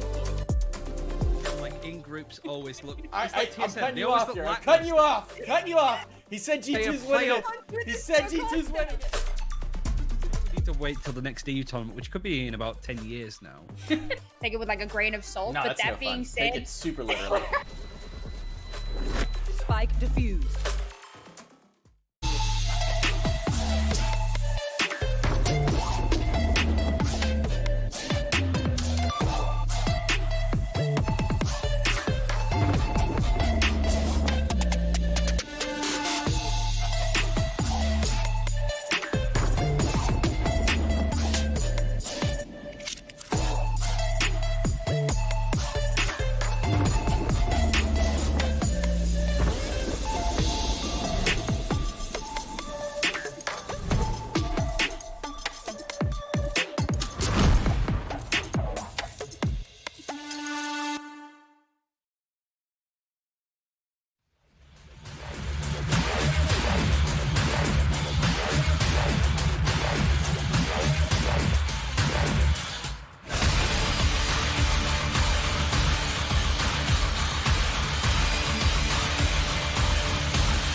for 100 Thieves. They got bullied by FaZe very heavily in the early game especially. We saw a lot of aggressive play coming out from the likes of Corey and Baby Bay that allowed FaZe to have early round advantages several times and also take out some of the most important pieces of 100 Thieves' attack, namely looking at a player like Asuna. This is VCT Challengers number 3, the last opportunity to make it into Masters. These teams have already made it into Masters, but they're fighting for seeding and some additional prize pool, and of course the bragging rights as well. We mentioned it during that last map. Pretty sure winner plays XSET, loser plays Immortals. Both teams very good, but Immortals so scary right now. Looking at these replays, Alex, I mean, what exactly was going on outside of FaZe literally just doing everything in their power to prevent 100 Thieves from having 5 players? That's it, right? And when these guys are pushing aggressively for FaZe, I think it took a little bit of time before 100 Thieves realized that they had to use a little bit more utility to try to clear out, get information if Corey or Baby Bay were actually pushing into these rounds. And when they realized that they can, they were starting to come back a little bit, right? Using that Aldril early towards that belt into the A sign allowed players like Ethan, one of those key players for 100 Thieves, have to make this game much more closer than it was supposed to be, just due to the sheer dominance of how FaZe has been playing on that first map. So again, very impressive of how FaZe played this. I felt there was a lack of utility towards the beginning of the rounds here for 100 Thieves, but here is a time to reset. They have a chance now on Bind. I mean, just looking at what 100 Thieves had as their agent composition, I'm wondering how you stop that. How do you prevent Corey and Baby Bay from literally just running at you and just taking advantage of feeling it? That's really what it was. Yeah, well, on a map like Ascent, when Corey and Baby Bay are rushing the way that they are, a map like Ascent is hard to try to predict that because there's just so much verticality in this map, right? So if it's going to be towards an A-main push, we don't know if they went towards that fence like they did. We don't know if they satchel charge on the top of belt, if they hide inside the nest. There's just too many angles to clear if you're trying to body peek at the beginning. And if you're using utilities at the beginning, as I mentioned before, to try to clear it out, you don't have anything left to try to get the executes into the sites. Now you get into a map like Vine, where somebody that's going to try to be aggressive like Baby Bay or like Corey, when they're going to try to push towards long B, it's only a flat ramp towards the long B. If they're trying to push showers, it's the same level at the showers. So they could kind of expect that a little bit more for somebody for 100 Thieves, when an aim battle might come back in favor of them again. When you have somebody like Asuna that's been cracked for the past few days, we've seen nothing but highlight reels for him in yesterday's matches. We want to see that again, and here's the opportunity for it. When you're looking at the map history for these teams on the map, just starting off at the beginning of the year, 100 Thieves has a 43% win rate on Bind. FaZe has a 67% win rate with losses to E United and XSET and wins over BBG and Energy, but neither team really has a massive amount of matches played on the map. 6 for FaZe Clan, 7 for 100 Thieves. 100 Thieves did pick up a dub over Gen G, but they lost to Luminosity, Energy, and then most notoriously, they lost to Carpe Noctum during one of the qualifiers, which obviously could put a little asterisk on that one, given that it wasn't their 5-player roster, with Nitro not currently playing at the time. But I don't have the highest of hopes for 100 Thieves. After that last map, seeing the confidence coming in from FaZe, do you think 100 Thieves can reset? I believe so, because yes, they maybe lost to Carpe Noctem, but they looked very good in the past few days looking at the close qualifiers number 3. And I feel that they've went through similar scenarios when they were trying to qualify for First Strike, right? They had like games that went into double overtimes, or every single map went into overtime, and I'd like to say it was against Slimy Burgerman back in the open qualifiers for First Strike. So whenever you have these close matches where it's like, oh, well, it's not supposed to happen, this is not the 100 Thieves that we know of, they're still good and professional enough to be able to reset from the previous map and get into this one. I mean, look at Ethan. He's played the big stages for the longest time with one of the most notorious brands in Counter-Strike, and now he's playing with one of the most notorious brands established in Valorant. So that type of pressure, I think, is nothing for players like Ethan, like Nitro, like Hiko, and like Steel. They're able to have that type of clawback moment, where now versus FaZe, like I said, they still have a good chance to make this close. The only issue right now, if you're looking at the roster right here for FaZe, is that they eliminate the Sentinel for this map. They bring in Zachary. So when we talked about the verticality of Icebox and you're going into bind, now they have to focus on how do we avoid the flashes from the flash and dash of Zachary and Baby Bay together. And I'm pretty sure 100 Thieves will be ready for this.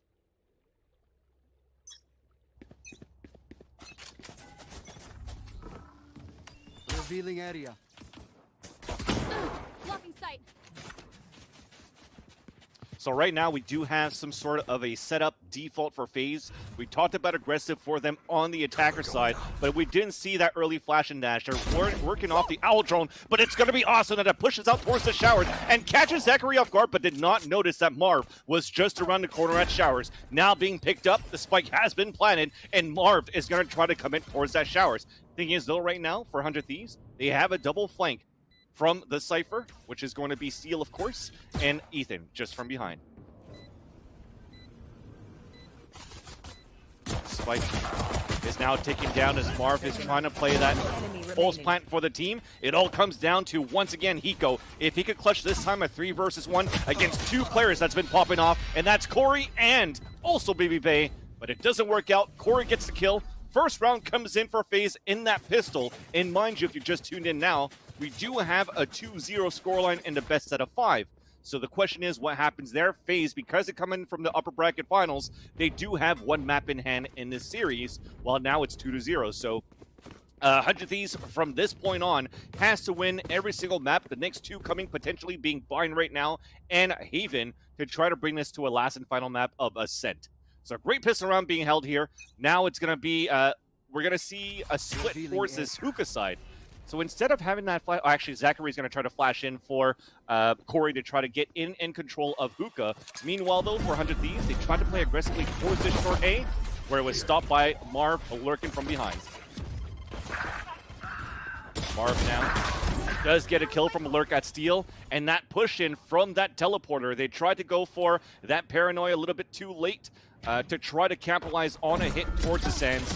And unfortunately, it doesn't pay off, and Nitro just jumps in. He's like, you know what? I'm throwing the towel. We have a 5-on-1 now as Hiko once again in a clutch situation with only a classic. Good for 1 at least. That's okay. The pinch in that we see usually that Envy likes to do as well on this map through that teleporter did not pay off when they get the early information that there was nobody playing towards that short A for FaZe, allows for them to push back into Sands and get those picks. This means now we have a bonus round for FaZe, and for 100 Thieves, it's going to be a full AR round, of course, on the defense. 2-0 on the scoreline, and with this bonus, there's a potential that you just want to go aggressive into short A, because look where Baby Bay's at. Look where Corey's at. I wouldn't be surprised of a double satchel from the flash of some Zachary to get into the site. He's even going to fault line across for Showers so that Marv can take control of Showers too, and they're going to have an aggressive split towards his A side. But this is a good boom bot on the ground here from Asuna. Clears out the angle, gets some information that there's at least somebody there, but there is that push coming in. So we have off the Owl Drone 3 players moving in from Hookah inside for FaZe, and they already flank behind towards that spawn. So Baby Bay is at the point. There's that first, but still gets the wide swing. Immediately gets traded out as they are pushing in for FaZe. But now 100 Thieves has the 1-minute advantage. Asuna waiting for this spike to plant. He's waiting for the push through the smoke. It's Raucus. Gets punished for it. Only a 4-on-1 remaining with Zachary. A self-flash, a first headshot with the Spectre. Picks up the Vandal at 30 HP. But they are closing in on him. You have the shock darts, the peek from Hiko at Heaven, and 100 Thieves puts the first point on the scoreboard. Now at least they have 2 players, or 3 players that were still alive here for 100 Thieves, which allows them to get at least maybe a small buy for one of the players. Nitro has enough to drop one for Steel as well. But what's good here is that the economy stays low for 100 Thieves. A good opportunity as FaZe were on a bonus that if they actually take this next round, you're going to see 100 Thieves back on a seat. They do have a showstopper ready here with Corey. The idea maybe right now is to take that Hookah control again and try to get that showstopper opener into the site. We are also 1 orb away from the ultimate from Hiko, but he's playing it very passively towards his Heaven. So this focus, this concentration towards Long B seems to be paying off. The Owl Drone to come out right now for FaZe to try to clear out the area. A couple of smokes to retaliate on the Long B as well, but it's a stalemate. The main action now happening towards Hookah. Cage is already up from Steel, and it's going to be fairly slow. 1:13 on the clock. Pain shells through the teleporter that came in there from Asuna. that also does not get any information yet. So we're soon seeing a lot of utility being depleted for Steel, and the Eldritch also comes out. They don't have much left to try to hold this B side. So Steel's going to have to body block, play that contact, but he gets pinged out. There's that showstopper, but under the window and also close towards Shed. They catch FaZe off guard, and 100 Thieves are now in the lead with 2 players versus, or 2 players ahead rather, and Raucus jumps out a window, gets the kill onto Hiko, but gets traded out there by Asuna. So they've tied things up on a 2-2 scoreline, and that was a round that he needed here for 100 Thieves. They're still looking comfortable to get a gun round into here, but FaZe are going to be the one on the Eco instead, and 100 Thieves has a chance to take the upper hand. Man, I am sorry. For whatever reason, technical issues precluded me from being able to speak. It just, this technology was like, no, you're done for the day. I was running out of breath, man. That was like my last breath going through. I don't know if chat realized, but I didn't take a single breath in like 3 minutes. Just too much color and play-by-play. There's a boombot going into the showers that'll spot the position of Baby Bay. We do have ourselves at a tie score 2-2. Unfortunately, missed a few of those early rounds. Had to reboot because software we used to get our video and audio really didn't want to like me anymore. And that's okay. I'm used to chat not liking me, so why shouldn't the software not like me either? You're mean to me, chat!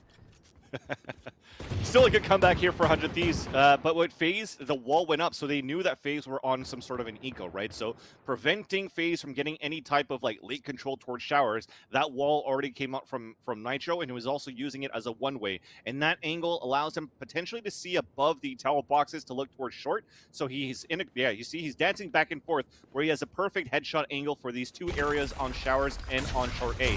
But as this wall's about to break, they're going to explode into the A side for FaZe now. That nade forces the hand of Baby Bay as well to dash in further. What do they do with it? Oh, good God. Hiko with the ult. It just all falls apart. Hiko gets a triple kill with the Hunter's Fury. I don't know if I've personally ever seen more than 2. So an incredible ult coming out from Hiko. Again, the targets were pretty softened up, and they also didn't bring much to the table. Yeah. Now we've got the full buy coming in. Baby Bay also has the ult available. Does opt to go for a purchase, though. Now, we did watch Baby Bay find the ace early on with the ult. But beyond that, we didn't really see much ult activity out of Baby Bay. It was mostly with the rifle and the AWP as well later in that series. Curious to see if he's going to go for the knife pull here. But looks like he just wants to stick with the rifle. Yeah, being softer on that hit towards the short A, that split was perfect for Hiko to land those 3 kills with the Hunter's Fury. It's such a tight hallway. To even try to take U control, you're pretty much a mouse trapped in a maze, and you couldn't get to the cheese in the end, unfortunately. And 100 Thieves are looking good now, as they were trying to use that confidence to try to get more early information, but it's Nitro that gets punished early by Marv, unfortunately, and a 1-man advantage already for FaZe to try to take this map control, and they're leaning towards this A side as it's been weakened down.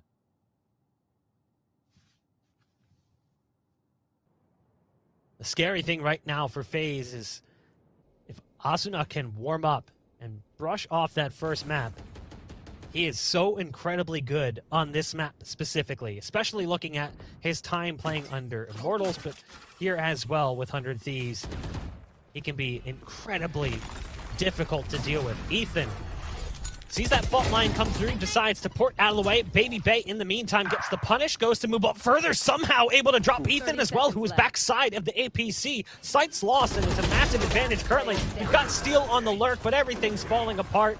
And it's the round win for FaZe. They'll even get the spike there at the end to add a little bit of extra on top. So 100 Thieves just couldn't quite hold against that short push. And I don't know if it was Ethan's move across that allowed them to just easily take advantage of the only player playing on site in Asuna. But Ethan couldn't do much after the port either, getting taken down by Baby Bay, who was again on that relentless full-speed assault. Yeah, when you lose Nitro early like that, right, you don't have the Frost Orbs, and when you're playing an open U-Haul, and you know that they might potentially dash into the side, you need those Frost Orbs towards the short A, trying to slow that down, try to slow down the clearing from FaZe into the A site.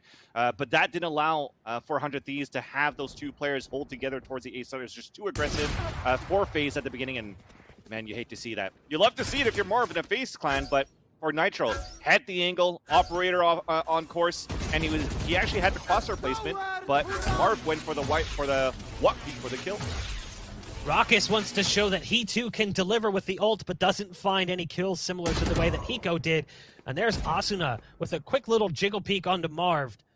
Now, in the meantime, you do have Corey, who's lurking his way over onto the B site, where you've still got one playing defense. Ethan drops a smoke that allows him to get into Cubby and just hold the line. The fault line coming out, the boombot's coming straight for Ethan's position. The recon darts off the money. The explosion, though, is right there in his face, so he's dropped very low on HP. Has to be careful, needs some help.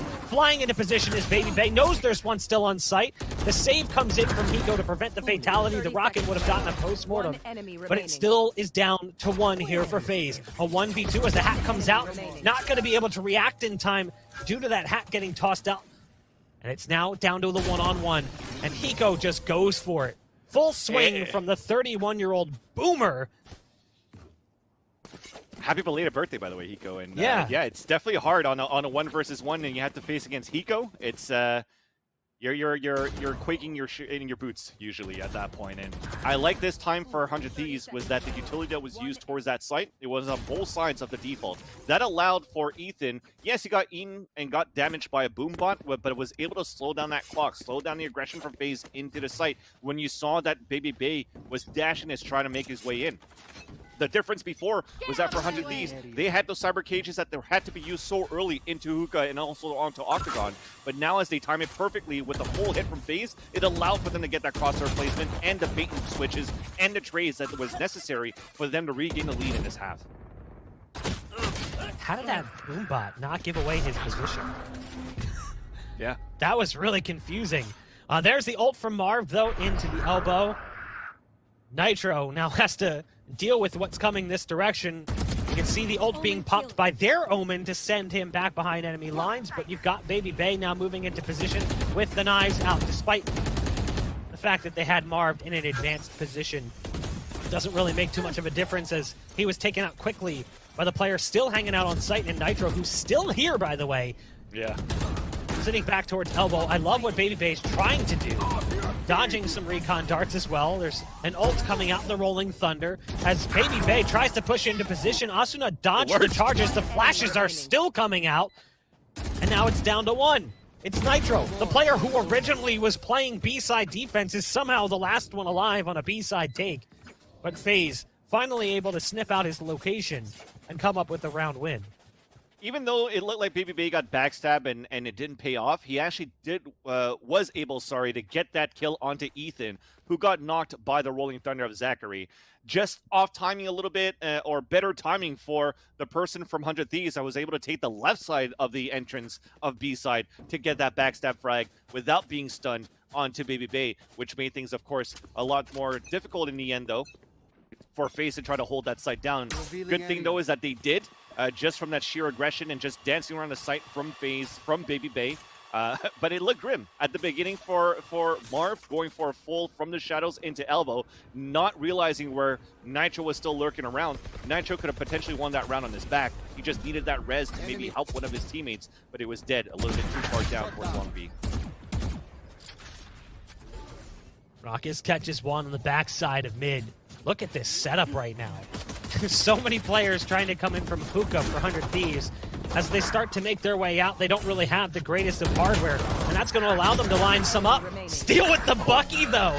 Able to find 2 pumps, but not going to get a third out, not going to find a third kill on the round. FaZe is taking control of that scoreboard. It's the first time they've had it since round 3. They lost it in round 4, where things got tied up by 100 Thieves. It's been a back and forth a little bit since then. Raucus currently top of the scoreboard for FaZe. Baby Bay has kind of faded into the background a little bit. Still sitting at 7 and 6 and 5. It's not a bad performance, but compare that to the nearly double-digit, or the 2 FPR he had in the first half on the last map, by the way. I think he had 19 kills after the first half, if I'm not mistaken. Yeah, so this time you just have to pay attention to how Steel, even though it's like pistol rounds for them as well, that he could definitely use that Bucky into their favor. Did a lot of econ damage with those 2 kills, but overall, second rounds, whenever they lose pistols, there's a potential that something like Steel could use a Bucky and try to turn it over. And when he's playing potential spots like U-shaped hallway, like Hookah, you can't discredit him if he has a weaker gun than a Vandal or even a Phantom at this point. But full gun round coming through, as now it was an eco for 100 Thieves. You see Steel, he's holding down towards that U. The camera's going to come up, and he's just waiting for the initial push. But they're reading this correctly so far for 100 Thieves. They have 3 players stacked inside that site, and that camera that spots that owl drone, at least it breaks the trap wire, but Steel's going to be ready for the fight now. Ult used to get them some space. That might scare the members of 100 Thieves. Corey spots one up on the rafters over towards Heaven. How does that work? Ethan just sticks around a little too long, but it's okay. Backup is here. Support has arrived. And now it's all up to Marv. Spike's down on the site, and that tiny, tiny little head of the Cypher with no hat. So difficult to hit. We're tied up again. 100 Thieves with a strong defensive hold on the A site. And you mentioned Bucky for Steel. Steel has been a player we've seen use shotguns, I think, more than anyone this whole event. And it's just shown how strong the shotguns can be in the right position. Here it's with the Phantom, and he'll get a 3K holding U-Haul and preventing the push from short from being successful. So you see how he places that that cyber cage right there. So popping that up really splits up that defense from FaZe. It allows Steel to just really focus on that short A. Asuna can really just focus on Showers battles, and it was just a perfect hold as Ethan got popped by a showstopper. But this round, we're changing the pace for FaZe. We've already gotten early control inside Hookah. The Hunter's Fury that came out from Rockies was just trying to push the players back from that B site. But it's totally different as that setup here for 100 Thieves. They're, once again, reading it correctly at the beginning, but as there's no initial hit from FaZe into that B site, it's going to get reset. They're going to have to rotate some players back quite soon, but it's just Steel that's supporting Asuna with a camera. And finally, he's rotating back, but he has to come back soon. FaZe is creeping up. Asuna on site, spots them short. It's going to throw out that nade. That should do some damage, maybe even split apart the push for the moment. But that's allowed Baby Bay to get into this position. Asuna, nice shots coming out. And there's the rocket pull. Oh no! Oh Baby Bay coming down out of the sky. Death from above. Heard that rocket pulled and updrafts immediately. Well played from Baby Bay. Multiple kills on the round for one enemy remaining. The Jet here for FaZe. Again, it comes down to one player. This time it's going to be Nitro, who's stuck on the B site with an op, realizing there's more value to the weapon in hand. Has to pick off Corey, who understood that Nitro is trying to hang on to this one, and now the hunt begins. That's where it gets difficult, right? If you're only playing one player inside the site, the retake play is hard versus a team like FaZe. Sometimes you see teams, they just plant and they play triple U. They play one towards Showers, they play one towards long A. They just want to set up that crossfire and prevent the flanks from the market sign and also from teleporter at Showers. Meanwhile, though, for FaZe, they're always pushing towards that spawn. It's the second time that they do this, which now makes it so much more difficult for 100 Thieves to retake the A side. The A side, in my opinion, is one of those sites that's very hard to retake on this map. And when you already have the pipes closed out, the only place it can come in is Heaven. And Heaven, you have so many angles that could be watched from. That's you, that's short A, and that's also from Showers. It's a great play from FaZe to continue to play this aggressively towards these A takes. A little bit of RNG luck there for the headshot. Oh yeah. You can see his crosshair was, the bullets were going everywhere. It's kind of a little bit of luck. But it was a great move to dodge that ult to begin with. I'll find them. We still have a full buy coming in from 100 Thieves here to close out the first half. Nitro getting aggressive with the op, eats that fault line, has to be careful, barely escapes. And it looks like a fast play is going to be the name of the game, and Nitro doesn't stand a chance. The flash from Breach made it so difficult. Missed on the knives, though. Goes for the ankles. May have connected, but it doesn't do nearly enough damage. So Hiko is able to survive for the time being. There's the ult being popped from Hiko as well, and we've seen how successful he can be with this one. In the meantime, Marv has snuck out into the cubby and at least grabbed one kill, but look at the damage that's been dealt, largely due to that ult coming in from Hiko. Shock darts coming out long range as well, lands a little high. Recon dart right next to Steel gives away the position. It's relying heavily on Marv. So So Marv is able to get back around from elbow and spot out Steel. They hear the owl drone. So it's all down to this. A 2-on-2 to close out the first half. You've got a player inside smoke, goes for the port away, and I love it. Shadow step to get out, and the port to get back to the A site. They're going to go for spike placement across the map. Well played from FaZe. The question is whether or not they'll survive for long enough, as you've already got a player coming up from short.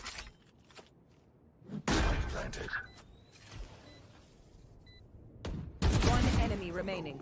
Ethan gets there so fast, and they're just not prepared for it. Now there's a smoke going down as well. Raucus is going to play inside it. Has to time this one perfectly. Does have a recon dart. Doesn't want to give away position. Ethan's got the read. It's an unfortunate round loss. It was a good adaptation from FaZe there at the end, but 100 Thieves keeps things close. It's 6-6 as we get ready to jump into the second half pistol round of the utmost importance. Switching sides. We're going to throw things to a break, and when we come back, we'll see who's able to find that big early dub. Stay tuned.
And we are back, jumping into the second half of a close game between 100 Thieves and FaZe. 100 Thieves has to pick up a win here on Bind to force us into our next map.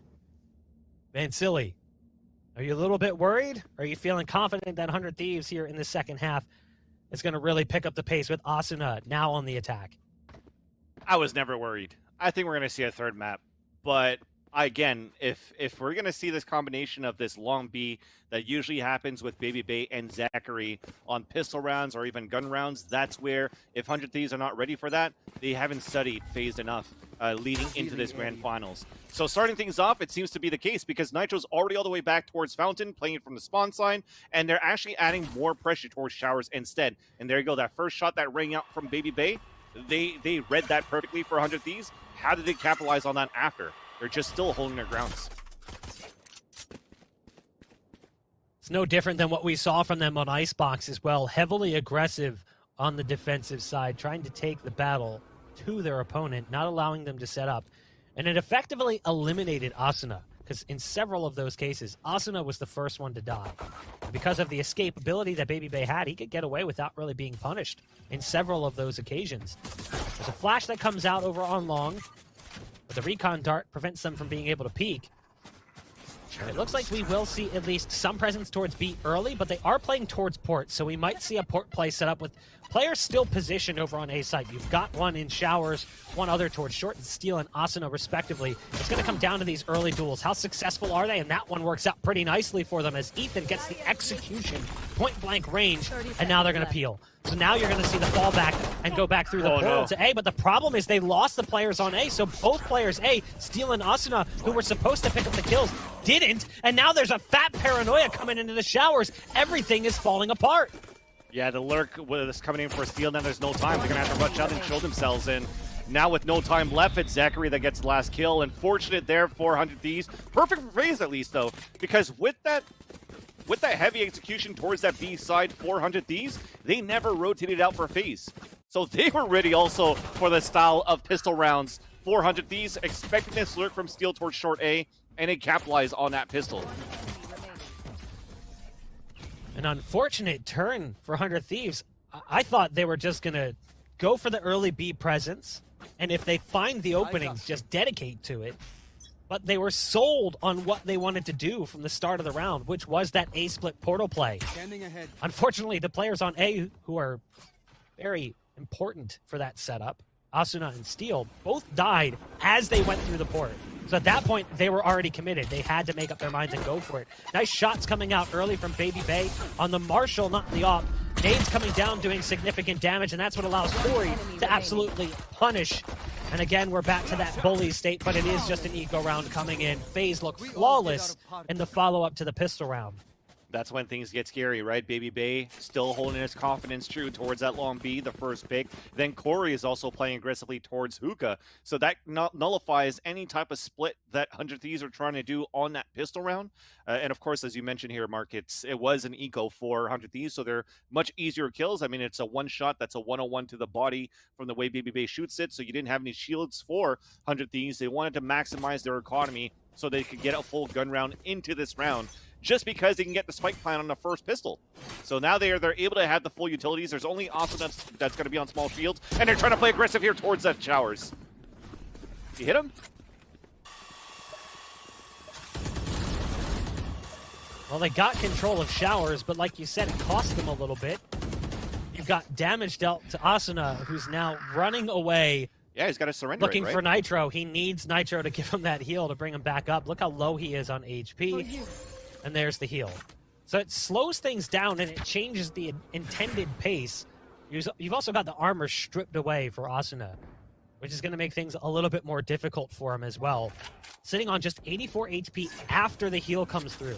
Yeah, especially when it's a bonus round for FaZe. They're still in the Marshall, they're still in the Spectres, so when your duelist has no shields for 100 Thieves and you're trying to satchel charge into B site, for example, then he could get melted out and the crossfire could still be very strong for FaZe. They've already rotated 3 players towards that B side, but for 100 Thieves, they've reset things around. They grab the spike, they're crunching in towards the A side where it's weaker.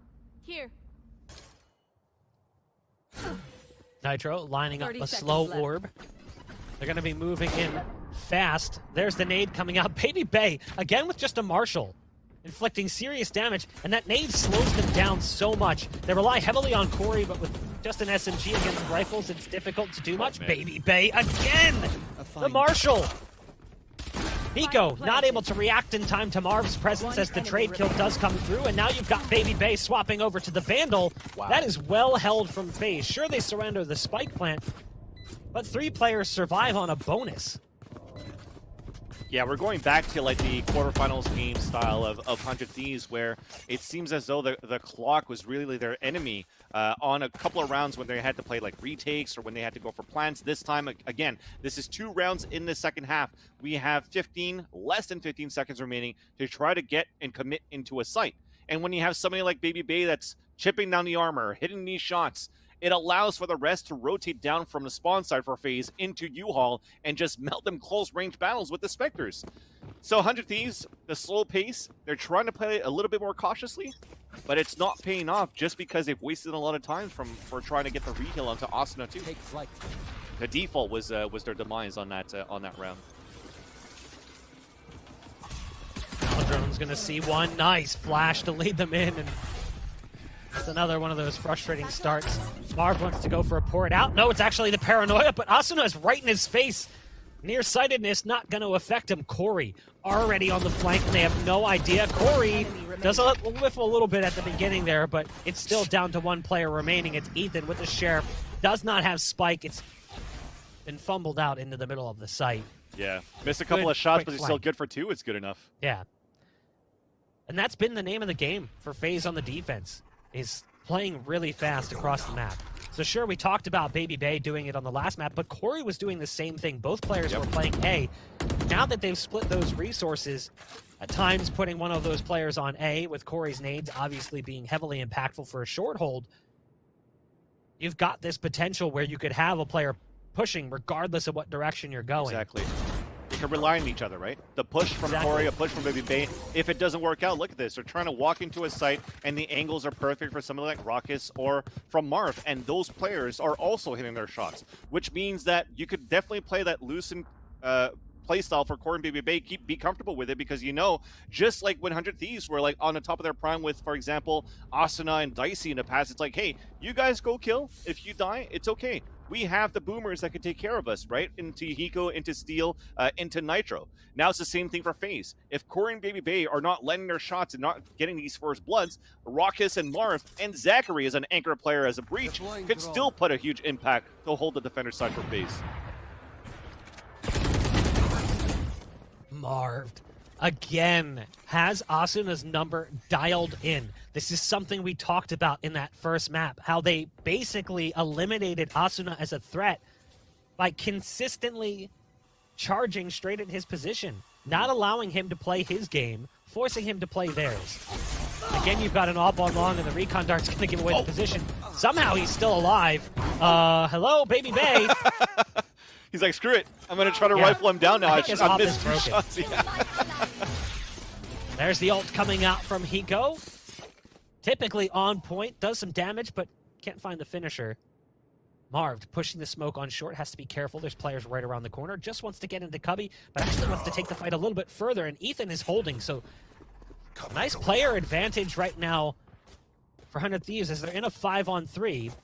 You've still got to deal with Baby Bay on the site. Now, did Baby Bay go back and grab the AWP, or is it back on the rifle? That's the question. Yeah, if I'm looking at it from this overhead view, it seems as though it's going to be back in his hands. There you go. So he's watching it from a nice angle and lands that one onto Nitro. And that's why that matters. Whether or not we were going to see that cross shot, now he has to be careful as there's players all over the place. He doesn't have tailwind, so he has to go back through to get away. He was spotted by the camera, has to remove the dart. Sight's been lost, and they're going to go for a spike placement. Baby Bay has the knives out, though. Oh my God. Quick flick coming in from Baby Bay. Wants to get another, and he does! Baby Bay finds 4. The last player's on 29 HP, fault lined and rocketed. Ethan trying to survive, but can't again. Baby Bay with the knife work. Holy. And what did I say?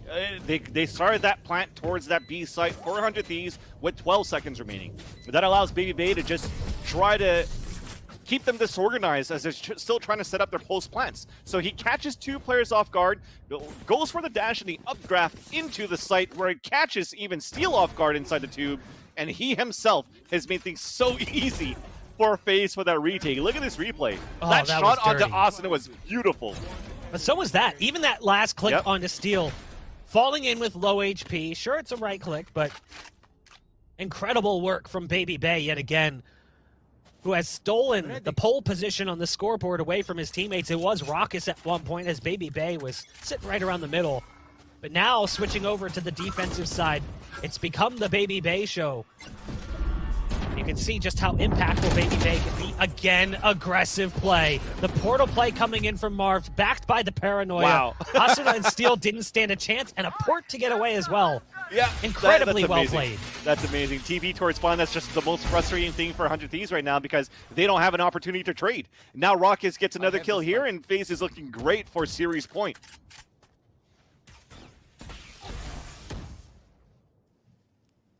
Thieves. One enemy remaining. Struggling against this fast pace played by FaZe in the last 2 maps. Ethan, again, the last player standing. There's just too much waiting for him.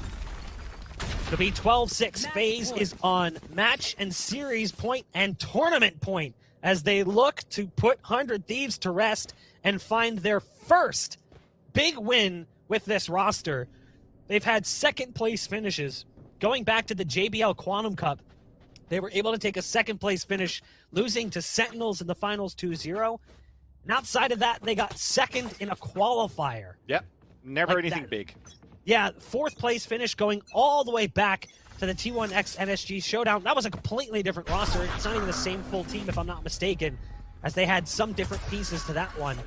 That was before they officially signed the members you see before you. And they had Def and Psalm playing with that team.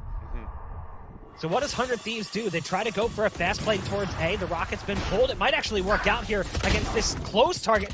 No, it's actually Baby Bay, who was a little further away. Steals now backside. Marv just to keep his head on a swivel. Takes damage from the back, trying to check the other side. And it's a 2-on-3 numbers for 100 Thieves. They hear the player coming through from showers. Ethan's not going to miss that one. It's Raucus in a 1-on-3 to try and close out the series. Such an important round to win here for 100 Thieves. I mean, it was such a low buy. 400 Thieves facing elimination. I think they had maximum like 2 ARs into that. On target. Raucus drops into sight, catches Hiko. And suddenly it becomes more manageable. He knows there's a player close. And oh no, not like this. He knows he's got a target right around the corner, but it's Ethan with the swing. Very, very close. As the try from Raucus almost closed it out. But still, look what that does to the money for 100 Thieves. They could not afford to lose that many bodies. And who better than Ethan, right? To win that 1 versus 1. We questioned him, we questioned 100 Thieves, we questioned the move. We want to know what it's going to look like long term. Even if it looks like a 12-7 scoreline right now for FaZe, a dominating matchup for FaZe in this series, you could see the potential of what Ethan could bring and where 100 Thieves are trusting the long-term process of this build, of this roster. Now it's just how do you adapt right now in this instant versus FaZe, because you're facing elimination in second place and to also play Immortals into the Masters next week. So you have to try to claw this back. You have to try to bring it to a third map if you can. And you're looking at how things are looking for 100 Thieves. I don't think they have an answer yet. They're still holding defaults because they know FaZe is on the aggression, on the aggressive move. And it's Raucus that's going to be potentially the first one that's going to find the contact with how Corey is pushed all the way up with him towards Sands too. Marv, I think he meant to fake that and he botched it. He accidentally poured it out short. Whoops. Mistakes happen. Okay. Nice flash. That allows them to get onto the site. I'm sure Marv can laugh that one off for now, but he might not be laughing similarly if 100 Thieves can claw this one back, especially if they can take it to overtime, find the dub here. If they force things to Ascent, that's when this series gets really interesting, because 100 Thieves, very, very strong on Ascent. Yeah. That's not to say that FaZe isn't, but they need to get past this hurdle right now. 5 rounds separate them, and they very easily took that A site off of a bit of a blunder. And there's no retake coming in. It's a full save. So right now for FaZe is look at their position. If they try to rotate out from showers, Raucus is there to kill. If they want to take TP, you have Corey at the bottom of the Sands off angle where he can get a couple before he dies, and Baby Bay watching spawn. So they've won so many rounds in a row that they're okay with this to lose a couple of guns, but they want to make it more expensive for 100 Thieves, knowing that they're going to be on a lower buy into the next if they could get a couple of kills here. Oh no. He did not expect that. That's one of those things where that radius of the spike, it barely touches the wall. And I know from that teleportation, you saw it from 100 Thieves, they didn't want to come out. They wanted to save those weapons, so they're hugging the wall when they come out from the teleporter. And I think it was just misplayed slightly by Nitro, where he's going to learn next time that he has to step just a tad in off a plant spot. You mentioned the potential that Ethan has for this roster and what you see in him. Do you think that Omen is the long-term play, or do you think that there's a better agent that more suits his capability? Oh, that's actually a good question. I think a lot of people are really liking Nitro on Omen before, so I think if Ethan is able to manage the playstyle that they want to come out with Sage, he could definitely be one of those players for that for sure. Oh no, they didn't clear this left side with that drone, did they? I think maybe they spotted it. It's possible. Yeah. Now the dart goes into the portal. No. That's unfortunate. So Corey's able to dodge the damage, and now he's just going to hunker down and wait for the peek. little does he know there's a player currently sitting on the other side. The shock dart will open up the doors. That's what allows the nade to go in. No! It's blocked. It's like mini golf, and the windmill just goes around at the perfect point, shutting out his opportunity to get that nade. And now he's calling in for backup. He needs some help. Tries to boom bot out before his help arrives. And that'll be his demise. It's a fun little kind of turn of events over there on A-Long. Yeah, still becomes Baby Bay still in sight, though. Yeah, it still becomes a 2v2 on either side of the maps as well. So with losing the healer at the beginning could make things difficult for 100 Thieves, but thankfully for them, how they capitalize on a 4-4, they're still at full HP, but the Rolling Thunder. Now, they did get that ult orb, but what do they do with it? Hiko has the ult. Probably wants to use that for post plant. Now he has to use it on the push, realizing they need to get into the site. There's 12 seconds left. They still haven't secured a plant. Zachary just wants to go for the swing, but it's actually Baby Bay to drop him, and now the round is falling apart. It's gonna be FaZe who go through as the #1 seed coming out of Challengers 3 with a big win over 100 Thieves. Congratulations to FaZe Clan. Don't take anything away from their victory here. The first one, as Buck mentioned before, the first big tournament that they're able to get under their belt, under this organization. You have to give your props to FaZe for that one. It was a nice battle versus 100 Thieves, and 100 Thieves, like we mentioned before, they had something to prove. They want to show the world that bringing Ethan in, being the first strike champions, they're still a team to be messed with. And FaZe, they came out on top with their unorthodox gameplay that it seems as though 100 Thieves were not ready for. And again, props to FaZe to bring that type of gameplay out. Just an incredible series for FaZe in general, but not even that. Just look at their tournament run. Yep. If you actually looked at the rankings, just the stats from the event as a whole, coming into that final series, there were 2 players sitting at the top of the top players for the event. Asuna was #1, and then just behind him, Baby Bay. If you look at the 2 top teams at the top, FaZe Clan #1, 214 ACS across 7 maps. 100 Thieves, #2, 210.5 across 13 maps. So you really had the potential for an incredible series, but FaZe really illustrated just how good this team could potentially be. And they're finally able to breathe a sigh of relief and just be like, all right, we finally did it. We broke the egg. We've managed to make it in and find a big dub. Sure, it's not the main event, but there's still cash on the line, and it's still a trophy lift, no less. Yeah, you could definitely call it an amazing series for FaZe at least, right? To be able to win versus 100 Thieves on such a big margin in terms of the final scores for those 2 maps that we saw. And the way that they've been playing has been looking very, very good from just 2 weeks ago. 2 weeks ago, we probably didn't expect that from that playstyle from FaZe when they got knocked out, getting very close to qualifying to Masters in a close Challengers 2. But this time, they definitely came out to play. Not only did they qualify, but they win it all. I'm looking forward to the Masters next week, man. This is going to be really hyped up for this team, and I think we're going to see a lot of FaZe up right now. Now, here's the question for 100 Thieves. How much do things change between today and the start of Masters in just a couple of days? Because I don't think that this team has anything they need to massively rework. No. They obviously got this far with a player who just joined the roster. I'm interested to see how much better they get across the next couple of days moving into Masters. Because if you watched this tournament, they got better every single day that they played here. Yeah, I think for 100 Thieves, if you're looking at the head-to-head matchup versus FaZe, there wasn't that much footage on that team either, right, to really help 100 Thieves prepare for this matchup. So the better you are in Valorant, the more VODs are gonna come out about you, and teams are gonna study you and try to adapt to your type of playstyle while also playing your own. Speaking of FaZe in this situation, I think when you look at 100 Thieves from the quarterfinals to 100 Thieves of yesterday, they've improved every single day.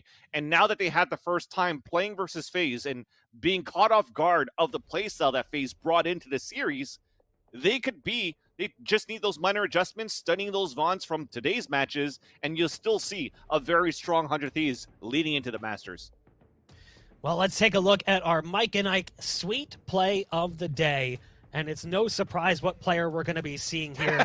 It's going to be our man, Baby Bay, who is playing lights out for FaZe. And you can see what it was. It was that play over on the B site. This is where FaZe really cemented themselves. This was the incredible 4K with the knives out. Starts with the off, picks off Asuna, who was over in hook, and then that last second right click Yeah. Look at this shot, though. The knife comes out almost instantaneously onto Osuna, and then able to get back around as well and drop just before the kill can come through for Ethan. A huge moment that really helped solidify things there for FaZe. It was looking like a promising round up until that point. And we saw that 4K, right, for the sweet play of the day from Mike and Knight, but you can't discount also the ace that he got on Icebox. Right. So overall, him and Corey have had highlight reels after highlight reels in this series where when people were talking about Asuna, and it was trending on Twitter pretty much on how he pretty much carried 100 Thieves into fragging department, you got to get that Baby Bay training this time. Looking at the series in general, Baby Bay had 12 first kills. 12! That's incredible. Again, It's only 2 maps. Sure, it's technically a 3-0, but across 2 maps, Baby Bay had 12. Marved had 9. Yeah. Marved quietly snuck up into that territory, and it was mostly on the last map.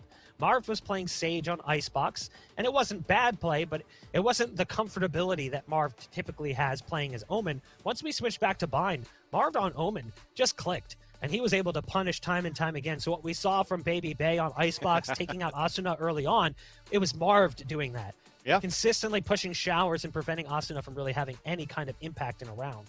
Yeah, no, definitely. I think overall, when we talk about teams that look complete, it was a long process. It took a long time, but it shows how much FaZe has improved and evolved throughout these months, right, leading into 2021. I've mentioned it when we started the like any type of shows or any type of pre-games, even going back to the Winners' Championship for NSG. I was saying how 2021 is going to look very promising in the scene for North America when already LG and Immortals were into that debate or in that conversation of that top team in North America.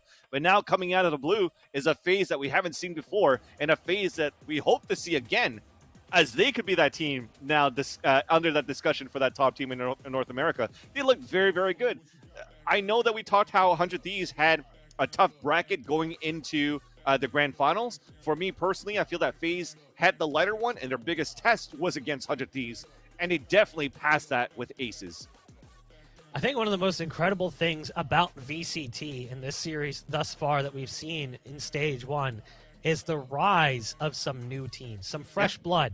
So seeing a team like FaZe step up a bit and bring things to the next level, looking at teams like XSET, looking at teams like LG, Immortals, who somehow still manages to find wins, even though they completely rebuild their rosters all the time. I mean, it's just really cool to see those storylines being built out, even though it comes at the expense of seeing some teams that we've watched for quite some time fall short when they needed to deliver most. Now, I do want to make sure you guys have it ready in chat. Chat, if you could, copy the word muted and then spam it in chat, because we're going to talk about one of our sponsors, and I know how much you guys like to have that word ready to go. You'll never have to worry about being muted again because of the quality of your mic if you're using one of these from HyperX, but I do want to give a quick shout out to HyperX as one of the sponsors that make things ready and willing to go here for us.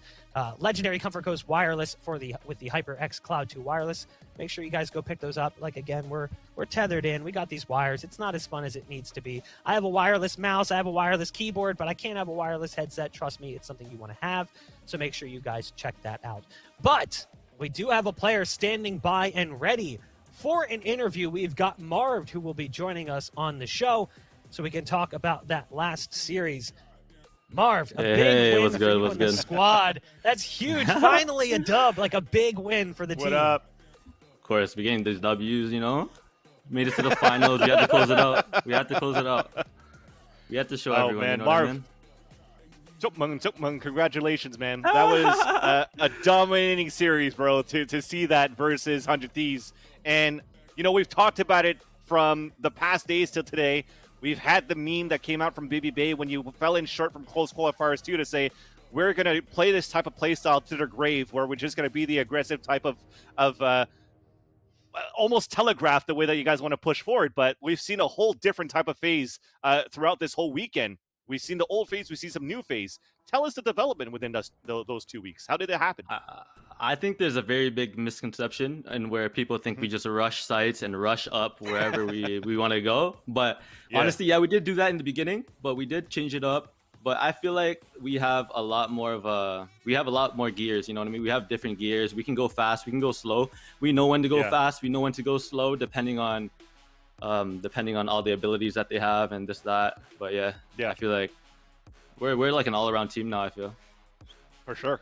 For sure. Yeah. I think if I think about the Icebox matchup, right, and correct me if I'm wrong, because the way that Baby Bay and Corey were pushing out on the defense on the A side versus 100 Thieves, I didn't see that from you guys versus like an LG or like a T1 or something. So did you find like gaps in terms of 100 Thieves' playstyle that you wanted to abuse, or was it just the type of playstyle that you have for like an overarching umbrella for different for all the teams? Yeah, I think we decided to look over the map because we didn't play the map before. So we decided to pick up the map. We thought about it, and that's just how we've been playing. It's pretty good. It's been working. It's been working. Sure. So we just been doing that. But to be honest, I don't really know what they do at A site because I play mid or whatever. But yeah. Okay. Question for you on the maps. You guys could have potentially gone the direction of split. Was that ever a conversation? Because 100 Thieves, that's like their insta-ban. I know you guys have been banning it more recently, but was there a thought process like, hey, maybe we should take them to split because clearly they don't want to play it? Yeah, we never. I feel like for me personally, I never look at the other team and I'm like, oh, they're good at this map, they're good at this map. Like, what do you mean? I'm good at this map, I'm good at that map. So it doesn't really matter what you're good at. I'm just gonna ban what I want to ban, and then we're just gonna play. You know what I mean? Hell yeah, hell yeah. Yeah. You play your own game. Yeah, play our own game for sure. When it came to your wins, though, one of the biggest pieces was just eliminating Asuna as a threat. Like, you guys were playing very aggressive on Icebox. It felt like Asuna like never really had a chance to play. Was that like the actual intention of playing that fast, was kind of like getting in his mind early and preventing him from really being able to like pick up speed? Because he is a very scary player, but he's not necessarily able to build up the momentum like we typically see him. Yeah, we didn't look at Asuna and we're like, yeah, let's counter Asuna, but we did just play our own style. To be honest, that's all I can really say. We played our own style. This is how we've been playing. And honestly, Baby Bay was actually going for Asuna though. Sometimes when he would see two people with the jet knives and he saw a raise and he saw somebody else, he's definitely going for the raise. You know what I mean? You guys want to prove a point, and I think you guys definitely proved it. And I think mine's going to be a more general question here, because it's been a long time, definitely a long time coming before you guys finally had a big title under your belt here, under the FaZe organization, under this team that you currently have. So just tell me about your feelings, man, now that you finally have something for Close Challengers 3, getting that victory, getting a huge prize pool. Of course, it's not over with Masters, but at least this is a good start. Yeah, 100%. I feel like we're good, but we're not done. Like, we have a lot we could work on. We have a lot that we can add to our game, and we're just going to keep adding and adding and adding. So we're just going to become more complete. Nice. Appreciate it, though. All right, well, we're going to let you go. Congratulations on the big win. Go celebrate with the squad. And, of course, FaZe up in the chat. You know, Jimmy's icy, man. Jimmy's icy. Ice in his veins. FaZe up. Ice in my veins. You get me? I'll see y'all. Congratulations again. Thank you. Thank you. Jumpman Lamb. So, a big win for FaZe as they completely dominated 100 Thieves in that first map. If we're being honest, that first map was really strong, and that set the precedent. That set the base for this series. Now, I wonder if we'll see similar playstyle like that next week as we get ready to kick things off into Masters. But let's go ahead and take a look at the bracket so we can see how things got to this point, because some of you may have missed some of the early matches and wondered even, how did FaZe have 3-0? They only played 2 maps. They came in from the upper bracket by picking up big wins over T1 and Energy. Energy also upset 100 Thieves and sent them down into the lower bracket on day 1. And FaZe also made quick work of LG in that upper after both teams punched their ticket. So LG will also be playing in Masters coming up this week. And if we take a look at the lower bracket as well, we can see 100 Thieves' ridiculous gauntlet run that they had to go through. Exactly, and even if you're looking at the other teams that qualified from Challengers 2 to get into Masters, you're thinking about Envy, Exit, Sentinels, Immortals, Sentinels, and LG. You ask what type of teams where we might see that type of aggression, that type of playstyle. Those are the teams that I just mentioned that could do that, and I would love it. I'm looking forward to see the clashes of those playstyles, where it seems to me personally, after witnessing FaZe on that series versus 100 Thieves, could definitely take the upper hand out of that type of playstyle. Now, we saw how everything went down here at Challengers, but everything was culminating in what starts next week. The Masters kicks off, and that is where we will really see teams take things to the next level. We're getting there. We've got a bracket ready as well. We can see our early matchups, how things are going to shape up for the Masters. So you can see it's going to be Envy versus Genji at the top, Xset versus FaZe, Sentinels versus LG, the rematch, or I guess I should say the now feud that started between Sentinels and LG, and then Immortals and 100 Thieves at the bottom. I mean, honestly, looking at all of those games, every single one is a serious heater. But looking at the bottom two, Sentinels, LG, and Immortals, 100 Thieves, that is a brutal lower end of the bracket. It's nothing but... actually, it's great matchups if you're looking at overall. It's some big tests for all of these teams head-to-head. Like the Envy, the type of team that everybody was saying during First Strike, they're going to be the North American team to look out for, where they fell short. This time, they're looking really, really good, and they're coming up against a Gen G team that's been on a huge up and up. Their aggressive play style for Gen G as well, for example, that I forgot to mention, is also going to be a good one that's going to be a test for Envy. Can they hold that back? But definitely that LG Sentinels is that match to look out for the next week when we're going to see that matchup for Masters. That for me is a beautiful feud between those two teams, those two organizations. Well, that wraps everything up here for us. Stage 1 of Challengers complete. We are ready to jump into Masters next week, and I hope you guys are excited as we are to see what's going to happen with all of these teams duking it out to prove they are the best in North America. Thanks again, everyone, for stopping by and hanging out with us for the last couple of weeks, and hopefully we'll see you in the chat for the Masters. Take care.